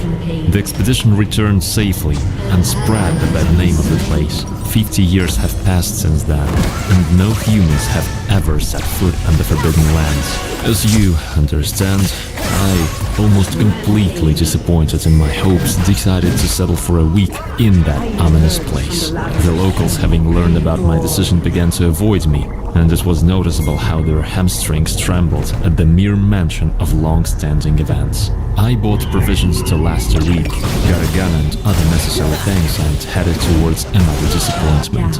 I had to walk a couple of 10 kilometers along the route kindly drawn by a local showman on my map. I was lucky to get to the taiga at such a favorable time of the year when the temperature was conventional to me, plus 10 degrees Celsius. I made my way along the hunting paths in gloomy silence, occasionally interrupted by the cries of unknown birds. Halfway through, I decided to make a short break and rest my weary legs from walking. After a bite of bread and stew, I carefully examined the place of my halt. All around was green, fresh but just very quiet. That seemed strange to me. Besides, I was constantly feeling someone's eyes on me, but it annoyed me more than it made me nervous. And no matter how much I looked around, I couldn't find the mysterious observer. Having a snack, I continued in my way, as I was planning to decide on a place to sleep until dawn.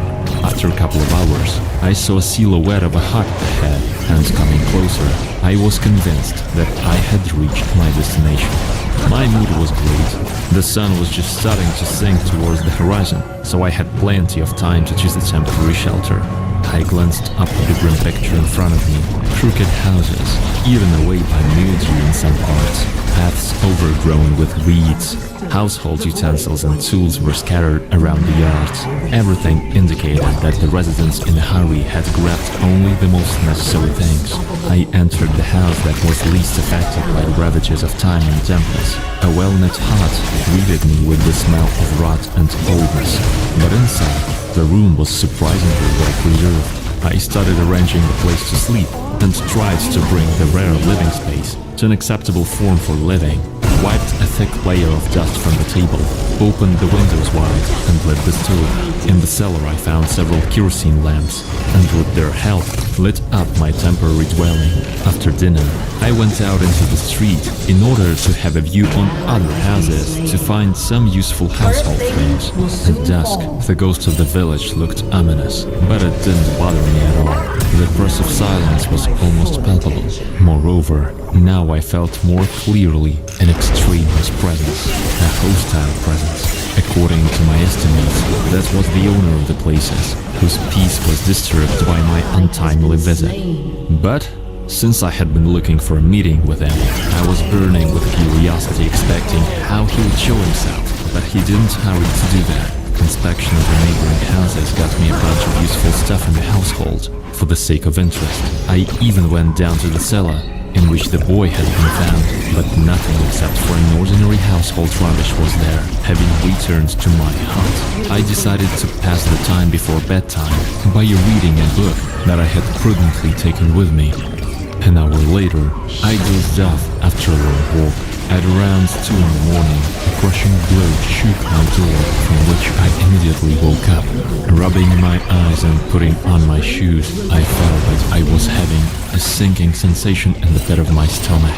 There was no second knock, but without thinking, I opened the door, expecting to see a werewolf, the phantom of the opera, the goblin, whatever, but there was no one at the door.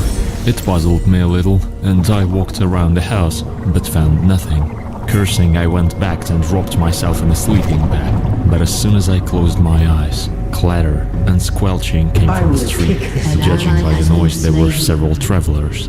I joyfully jumped up and ran out into the hallway, along the rain-soaked path located between 2 rows of houses. A man was walking, dressed in national clothes of the Yakuts. With one hand, he was holding a rope to which the cow was tied. His head was lowered, and it seemed like he was carefully thinking through his every step. I called out to him, but he ignored me. So I ran out into the road and stood right in his way, intending to stop the procession and find out why the hell he was rummaging around at night. Having come closer to me, the man raised his head and pronounced, "Kira." I managed to make out his face. It was as pale as a sheet, and in the place where the eyes should have been, I saw only gaping black holes. I wanted to make him talk, but I didn't have time, because at that moment his outline became less clear and, before reaching me in 2 steps, both walkers simply disappeared into the air. I was very surprised, but not scared, although this was the first time when I had encountered such a phenomenon. Confused, I returned to the house and, as soon as I touched the pillow, fell into a heavy, dreamless sleep. The next morning, over a cup of coffee, I pondered the events of the previous night. Now the incident seemed to me phantasmagoric and unreal, and I explained everything by the specific atmosphere in that place, on the basis of which I had developed hallucinations.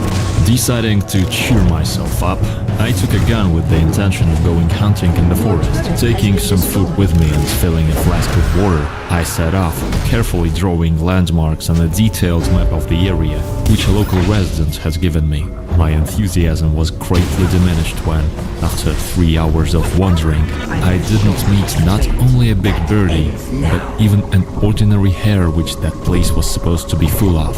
In general, there was a feeling that the place was dead. Even the sunlight seemed somehow dull and exhausted. Tired, I sat down for a snack and realized with annoyance that for the last 40 minutes I had not put any landmarks on the map, and had no idea from which side I had come to the edge of the forest. Having finished my meal, I began to look with a compass for the last landmark I had marked, and after an hour and a half I found a mossy boulder that I had already met on the way. Having composed my thoughts, I continued moving in the direction chosen in the map, but after half an hour of wandering, I ended up near the same boulder. I tried again to go back to the village, but an hour later I ended up in the same place. At that point, I began to seriously worry about my sanity. I looked at my watch, hoping to figure out how much time I had spent idly wandering around the taiga, but realized that it had stopped. That puzzled me greatly, since my situation was worsening every minute. I had already eaten the prepared food. Less than a quarter of the water in the flask was left, and the sun was setting. Taiga was known for its temperature impermanence, and the prospects of spending a cold night in the open space didn't please me at all. Daytime promenades took a toll on my condition, and I decided to warm up a little before moving on. Having collected dry wood, I prepared to make a fire, but when I opened the matchbox, I saw that there was no sulfur on any of the matches. Inside, there were just small wooden logs. At that moment, I became seriously nervous, because having soberly assessed my chances of surviving on a cold night in the taiga without food, water or fire, I realized that the threat of death from hypothermia was very acute. The darkness deepened, and there was a strained silence. In that silence, the crunch of branches breaking nearby sounded like a cannon shot, forcing me to gather my thoughts. I raised my gun, cocked the trigger and began to aim at the place where the visitor might appear. Judging by the crunch, it seemed to me that an elk, or a wild boar, or some other large representative of the taiga fauna would come out to the edge. But then the crunch sounded in a completely opposite direction, and I whirled around at the sound. There was no one to be seen, but I saw the grass ripple under two huge, heavy feet 10 meters away from me. At that moment, for the first time, I felt how fear was wrapping me in its sticky embrace, and my heart began to beat faster. But even then, I was still far from panic. Without thinking, I fired a double shot at the supposed location of the animal. The shot flew through something, and without causing it any harm, got stuck in the tree behind. At that moment, there was a deafening, malicious laugh, which seemed to me even louder than the shot. An unknown force tore the gun out of my hands, and it flew off, hitting a tree with a swing. The same force picked me up like a feather and slammed me into a boulder with force. As I was coming to my senses, rubbing my bruised ribs, that very boulder flew up and promptly fell down. If I hadn't had time to roll back to the side, I would certainly have ended my inglorious life in the taiga wilderness. I jumped to my feet and rushed away from the accursed meadow under the peals of terrifying laughter. Now I felt an animal horror, because it was one thing to encounter something rational, amenable to explanation, and quite another to meet an invisible something, which actions were absolutely impossible to predict. My pursuer moved at the same distance, not trying to shorten it, but not allowing me to increase it. Thoughts were whirling around in my head. My heart was beating wildly. Now I wasn't happy at all with the emotions I was experiencing. Back then, I wasn't suspecting yet that there was still a certain logic in that hellish marathon. Suddenly, in the darkness, I made out a whitish silhouette, and turning my head, I noticed several more. At first, I thought that those were people who might be able to help me, but having approached one of the figures, I recognized with horror my yesterday's acquaintance. This time, he was without a cow, and was nimbly moving in my direction, holding a huge axe in his hands. I realized that they were the dead inhabitants of the abandoned village. Laughter from behind didn't let me stop, and the rest of the figures surrounded me in a semicircle, leaving me with only one option to retreat. In the darkness, I could not distinguish their faces, but I physically was feeling hatred for myself. The action reminded me of the persecution of the beast, and the figures, like hunters, were driving me into a trap, but I didn't yet know what kind of trap. My foot hit the hole, and I heavily fell to the ground. Having turned in the direction of the pursuers, I barely had time to cling to the ground as the sharp blades of the scythe whistled through the air in the place where my neck had been a second ago. A bare-haired dead woman was standing over me.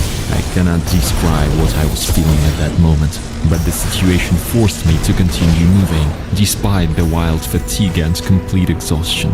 The sun had set long ago, and the frantic race was continuing in total darkness. Wild laughter and the noise of the chase did not let me stop even for a second. I ran, every now and then bumping into branches that painfully were whipping my face, and the trees, like soulless giants, closed their shoulders, preventing me from breaking away due to a change in trajectory. Soon, the forest began to thin out, and I found myself on the edge of the cliff. Because of the darkness, I could not see its height, and the evil laughter and the clatter of the dead were approaching me. There was my trap. Either jump into the abyss or die at the hands of unknown forces.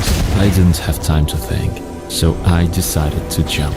There was a gentle slope under the cliff, and having landed on it, I rolled down at high speed. I don't know how much I kept rolling, but a strong blow against some obstacle sent my consciousness into oblivion. I woke up 3 days later in a hospital located 80 kilometers from the extinct village. How I ended up there, what really happened that night, why I survived, I don't know the answers to these questions. The only thing I managed to achieve was to experience fear. But you have to pay for everything in this life, and now fear doesn't leave me for a minute, driving my consciousness to a frenzy at night. As usual, I'm looking forward to your opinion on the story in the comments. Don't forget to like, and see you on our next story.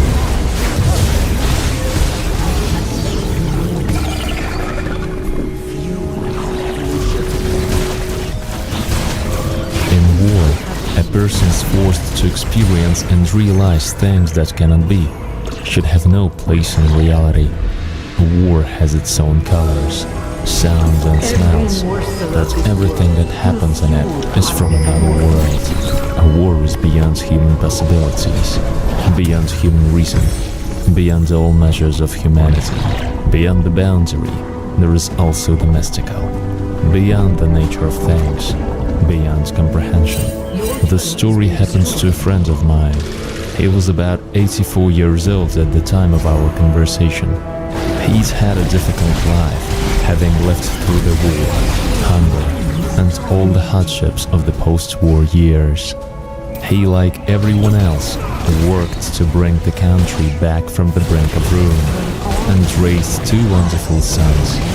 Despite his unfortunate fate, he was a kind man who did not hold grudges against people. We simply referred to him as Grandpa Yura. Grandpa Yura, do you believe in God? I asked him one day during a conversation, and he gave me a thoughtful look before saying, "I'm not sure. I believe I do, but I haven't seen him, and what I have seen is incomprehensible to me." I had just turned 18 when the war broke out. I was drafted at once, and I was among the first to witness the horror with my own eyes. We youngsters were brave. It appeared to us at the time that we would quickly defeat the enemy, because our great country was capable of standing up for itself. We got cheerfully to the battlefront, even with some excitement. In a nutshell, we were a bunch of young, snotty-nosed fools. But it didn't turn out the way we expected. We got a good understanding of what war is. Death, trenches, mud and lice, sleeping 2 hours a day on the wet, cold ground, porridge, bread and fighting. It seemed as if it never stopped. The Germans moved so quickly that we had no choice but to retreat, flashing our heels. None of the guys I had the opportunity to become friends with survived the first days. They were all killed. At the time I couldn't get it out of my head. It baffled me how a person can be right here, and then he is no more. It was my first month at the front. We were surrounded. Our situation was bad. Our commander, a lieutenant, a bit older than us, he was another boy but like God to us. He had his heart in mouth. He has to make decisions, and what does he know? Our only way out was along the marshes, and the Germans were all around.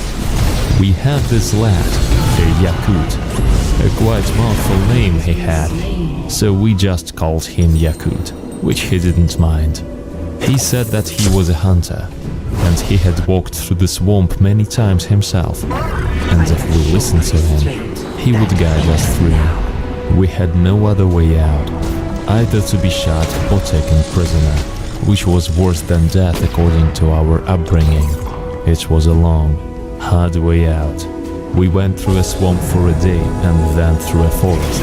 It took us almost a week to get to our troops, but we made it. At last we came out, hungry and ragged, but there was no limit to our happiness. And then again the fights, the retreats. I'd been lucky enough to survive before, not a scratch. This fight was different though. The wound was not heavy in the shoulder, but Yakut was well cut up. His leg was all torn apart. I was dragging him, bloody and unconscious, from the battlefield on my back. We ended up in various hospitals, which is where it all began. I was sleeping when I became aware of a ringing in my ears. It was so disgusting that it made my teeth cramp. It was not a ringing, but a squeaking. I awoke and grabbed my head, but tears streamed from my eyes due to the ringing, and I saw a woman standing in front of my neighbor's barn. She was beautiful, young, in a long white gown, and her hair was braided and reached her waist. She leaned over to the boy and kissed him on the forehead, stroked his cheek as if she were sorry. Then she went to the exit. When I woke up in the morning, I remembered the vision and thought it was all a dream. When I looked over at my neighbor's barn, the bed was made and he was gone. "Where's the comrade?" I asked the man, and they told me he died in the middle of the night. We didn't notice him until the next morning, and a couple nights later it happened again. And again I woke up from this ringing in my ears as she was standing right in front of my neighbor to the right. He was a heavy guy, and most of the time he lay unconscious. I looked at her. She was indescribably beautiful, with adorable and familiar features. And again, she leaned over, kissed him on the forehead, turned around and went out. And then I realized that I could not hear her footsteps. The floor was wooden. I could even hear the mice running around, but it was quiet here, just sniffing and snoring. I jumped out of bed, followed her. I even wanted to call her, but she disappeared in front of my eyes, as if she was not there. I stood still, unable to believe what I saw. I shook my head. Maybe I was imagining things. I even patted myself on the cheek. I went outside, stood for a while, lit a cigarette. I thought I was out of my mind. In the morning, it turned out that my neighbor, who had been kissed by this beauty, was also dead. After leaving the hospital, I returned to my unit, and that night she came again, and everyone she had kissed that night was killed in the next battle. In general, I realized it was death, and I was uncomfortable with the idea because I was a Komsomol member, a Red Army fighter, and he was some kind of devilry. I did not think to tell anyone. What would my response be? I didn't believe it, and telling others would make them laugh. But one night I woke up from the ringing and realized in terror that I would see her again. I opened my eyes, and she stood right above me and looked at me, and she had such a gentle, warm look, just like my mother's. I wanted to say something to her, but my tongue did not obey me, and I couldn't open my mouth. Well, I think it's over for you, Yura, now that she's here. And I felt so sad. I remembered my beloved girlfriend, my classmate Lysenka that I left. I could not even tell her about it before the war. I remembered my mother and father, and my little sister. Tears rolled from my eyes, and I felt so sorry for myself that I would never see them again. This beauty is standing and looking at me, and it seems to me that an eternity has passed. Suddenly, I heard some kind of mooing and drumming from somewhere in the distance, and I tried to see with my own eyes what was going on. I looked, and Yakut was standing behind the guest and mooing something in unison and beating his tambourine. And he was wearing funny clothes with some strings and feathers. And with this strange tambourine, he seemed Indian to me at the time. as they trod them in books. The beauty's face changed. She became gloomy, her eyes serious and her features became sharp. She turned to him and melted into the air along with Yakut. I was in a daze, unable to comprehend why she hadn't kissed me. Why was Yakut here? He was in the hospital, and what was he wearing? Could it be that my comrade died?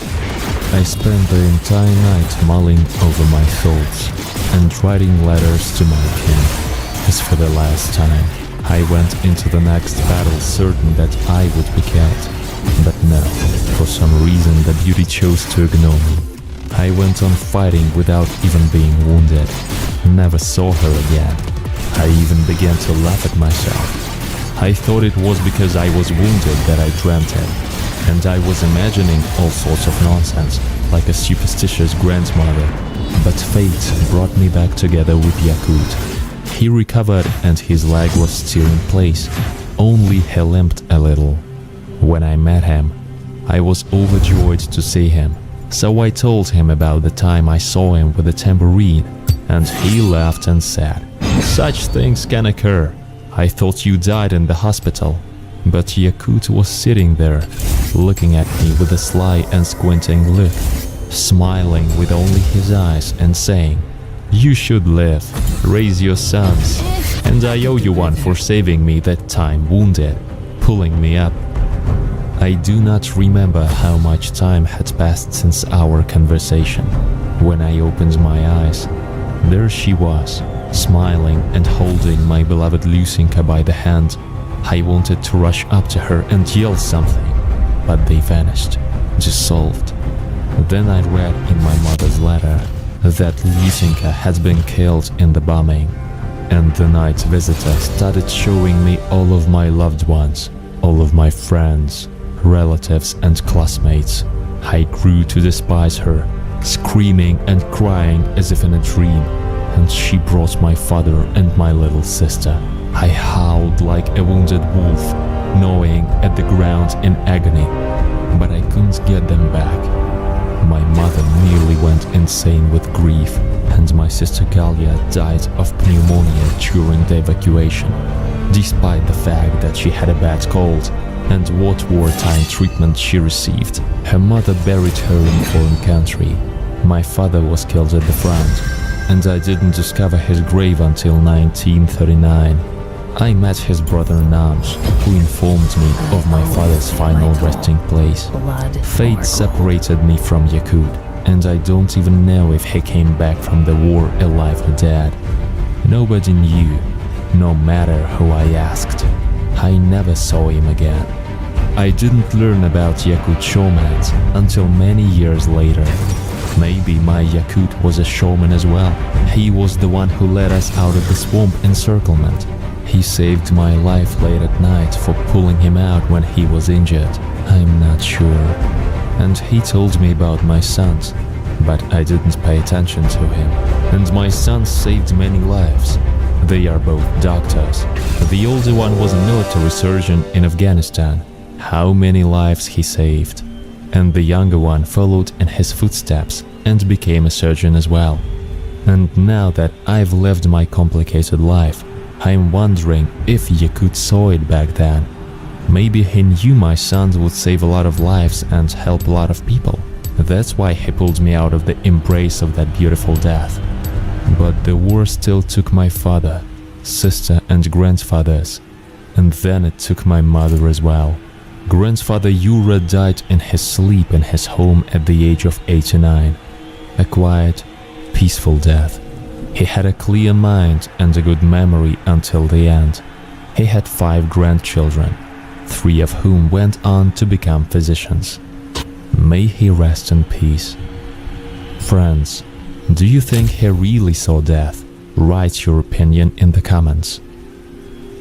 Eyewitness accounts of mysterious and strange events related to the Great Patriotic War are still passed down from generation to generation.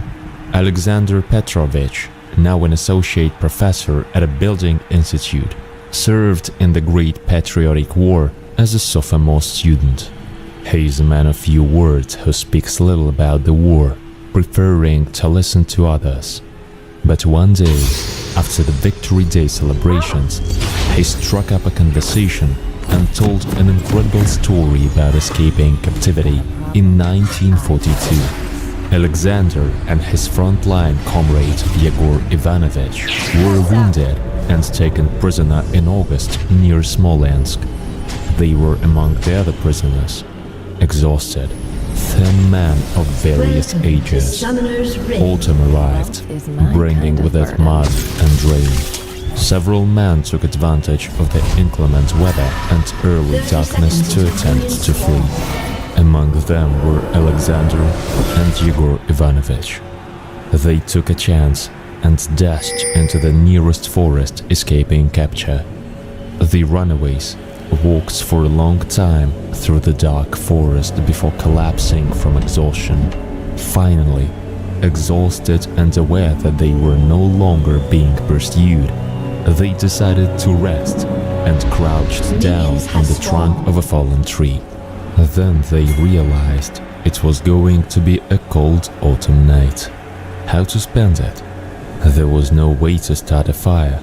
Aside from that, their stomachs were clenched with hunger.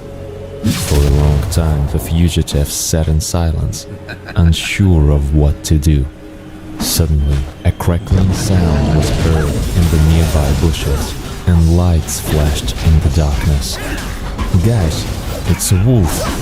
exclaimed Yegor Ivanovich, a seasoned hunter and pathfinder who was well versed in the habits of birds and beasts. In the light of the rising moon, they could see it clearly. The fugitives sat dazed, unsure how to react. However, the wolf did not appear to be planning an attack. On the contrary, it looked at the men with interest for a moment before abruptly turning and walking away, looking around as if inviting them to follow it. The fugitives exchanged glances, but went anyway. The wolf stopped and turned around several times along the way, as if to see if the people were walking. They walked for quite a long time. Finally, they saw a forest hut. The wolf passed by it, turned aside, and stopped. In this hut, the former captives warmed up and even found some provisions, after which they had a good night's sleep for the first time in a long while. Here, the fugitives left for several days. When they were fully recovered, they decided it was time to return to their own people. Then it turned out that no one knew which way to go. The forest was all around. They discussed for a long time what to do. "Look, again, a wolf!" Alexander exclaimed. And indeed, a great predator reappeared not far from them. It looked at them for a moment before disappearing into the forest. There was nothing left for the people but to follow him again. After a while, the wolf came to a halt, waved its tail goodbye, and vanished into the forest. The fugitives quickly realized that they were at the front line. The Soviet troops were just a stone's throw away. Once among their own people, the fugitives recounted their escape from captivity, as well as the wonderful wolf that had saved their lives. No one, however, believed the story of the Grey Guide. To avoid being labeled as insane, the fugitives decided not to tell anyone else about the incident. When the war ended, the ex-soldiers stayed in touch and corresponded with one another. Yegor Ivanovich admitted to Alexander that he stopped hunting after the wolf incident because he couldn't kill animals. Alexander used to enjoy going to the zoo before the war, but since then, he has been unable to look at animals in cages, particularly wolves. Here's another story. Old Bryansk residents recall a legend about a strange old man whom hunters frequently encountered in the woods in the spring of 1941. A white-bearded lumberjack with a frayed coat and a rope belted around his waist would emerge from the thicket with the words, "Don't be scared, Sonny. You will not be killed in the war. Instead, you will return home." But there were some among them who would bear the brunt of the omen. In such a case, the grandfather sadly shook his head and vanished in the spruce forest. The elderly fortune teller was also spotted in the Smolensk region. Ivan Naumovich Petrakov, the commander of the partisan detachment, People's Avenger, my wife's grandfather, told me about him briefly. In 1942, he received his first war reward, the Order of the Red Banner, from Kalinin in the Kremlin. It was in the upper reaches of the Dnieper. In deep fall, fascists tried to encircle the detachment, while the partisans retreated with the fight. It was necessary to find the weakest link in the ring. It was here that a marvelous old man with a long white beard appeared. Nobody knew who he was. He smiled and waved his hand to the side as he stood beneath the haystack. Bullets flew, but the old man didn't care. Standing, not bending against the bullets, not hiding. The partisans proceeded in the direction indicated by the old man, and they succeeded. It was unclear where he went after that. Logically, he shouldn't have remained in the dead woods and foggy mist. But no. According to legend, the People's Avenger partisans in the forests encountered the gray-haired guardian angel more than once in difficult situations. Have you ever been in a situation like this, friends? Perhaps veterans you know have told you something similar. Write in the comments. Don't forget to leave a like and until the next stories. Kings come and go, but gold stays.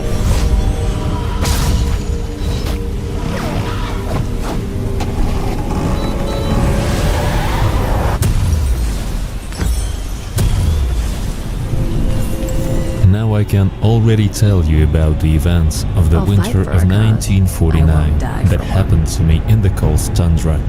Now the state has already disappeared, and the most of people who knew about it and interrogated me for a whole year after these events are no longer alive. After all the interrogations, I was sent to prison for life You've as a got a traitor. problem. And in I've prison, got a price. I filled out so many papers that I am still afraid to disclose these events. But I hope that everyone has already forgotten about it. In any case, I have nothing to be afraid of. I am already over 70 and I have no relatives. So I was supposed to die in prison, but after 4 months, I found myself on the amnesty lists. So now I just have to tell you my story, but everything in order. It's hard to believe in my story, but all the events took part in reality. The events of this story took place during the USSR era, when people were doing their best to develop the state in the direction of the north. I was one of the few who voluntarily went to explore the Puturana Plateau in the post-war period as part of geological groups. After graduation, I was offered a job. For 6 or 7 months, I had to work in the tundra, far in the north of our country. Then I was allowed to rest for 2 months.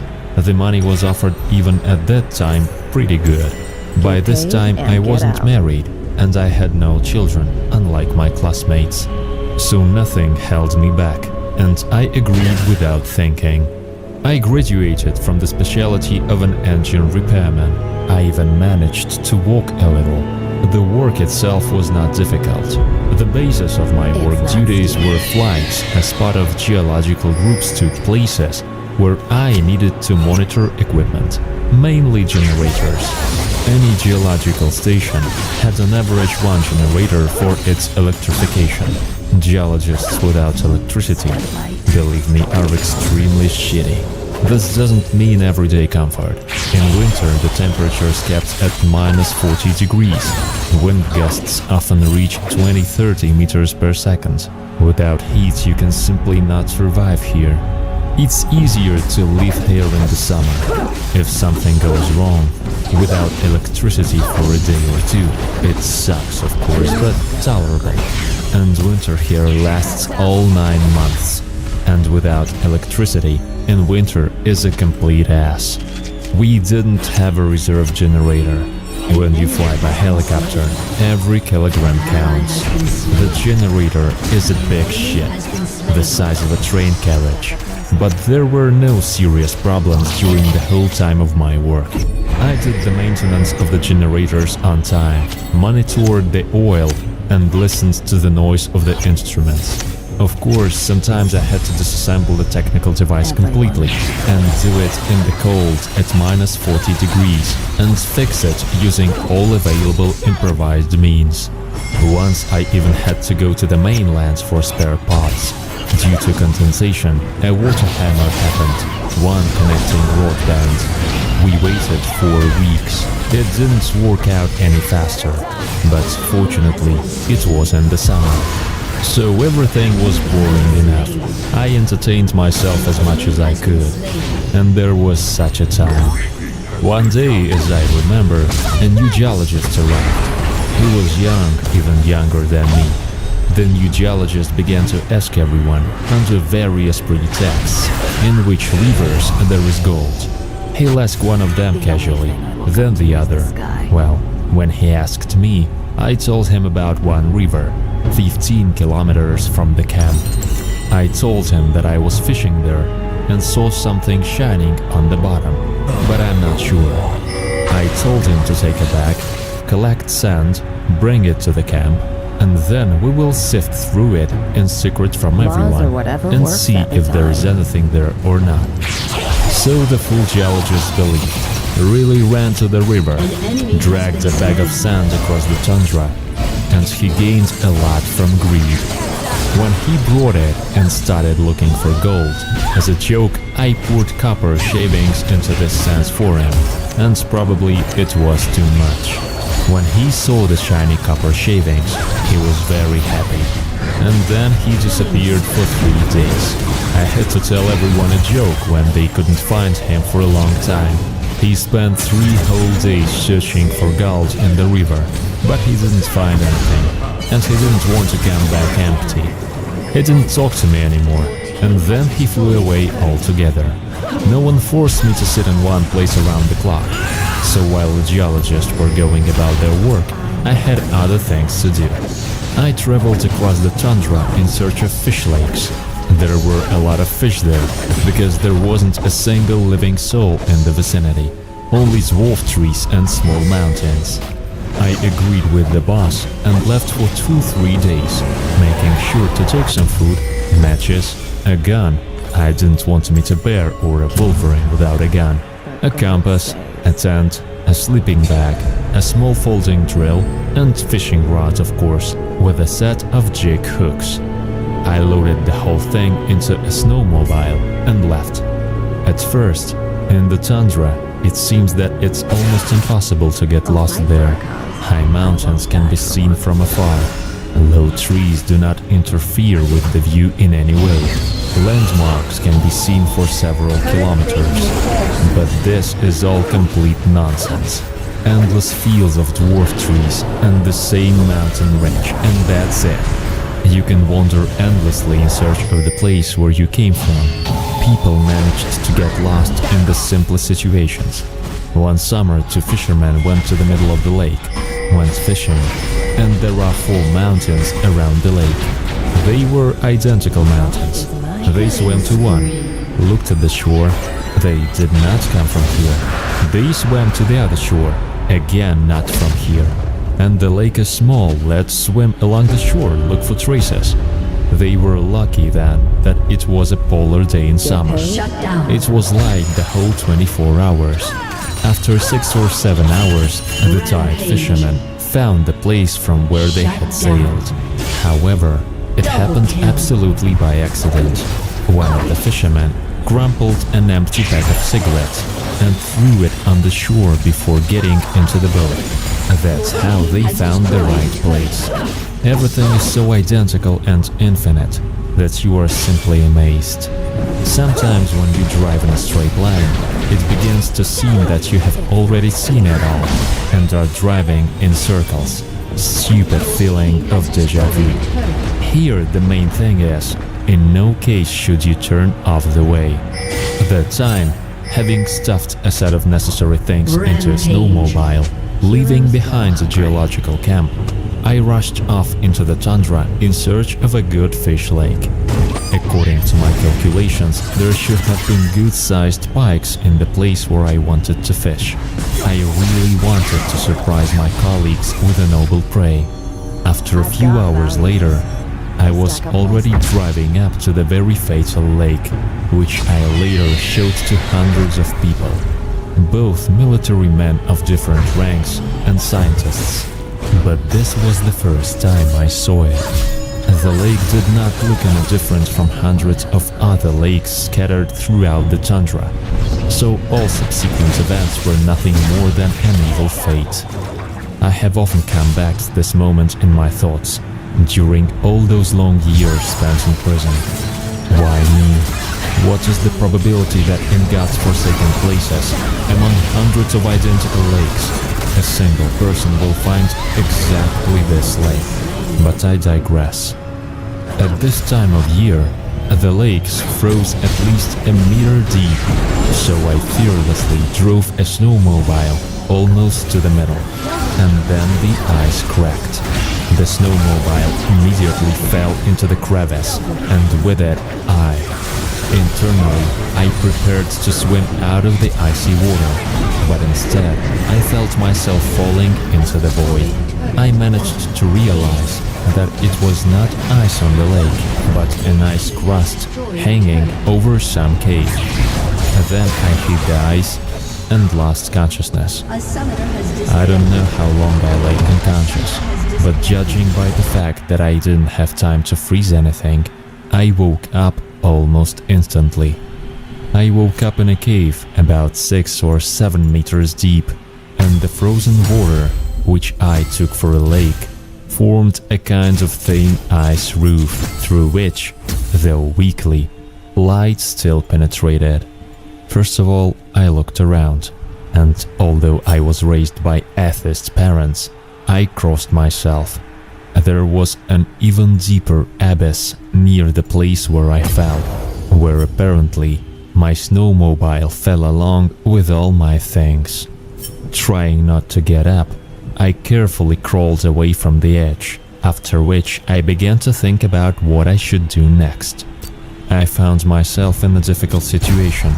Without weapons and transport, it was difficult for me to get to the camp, even if I got out of the cave.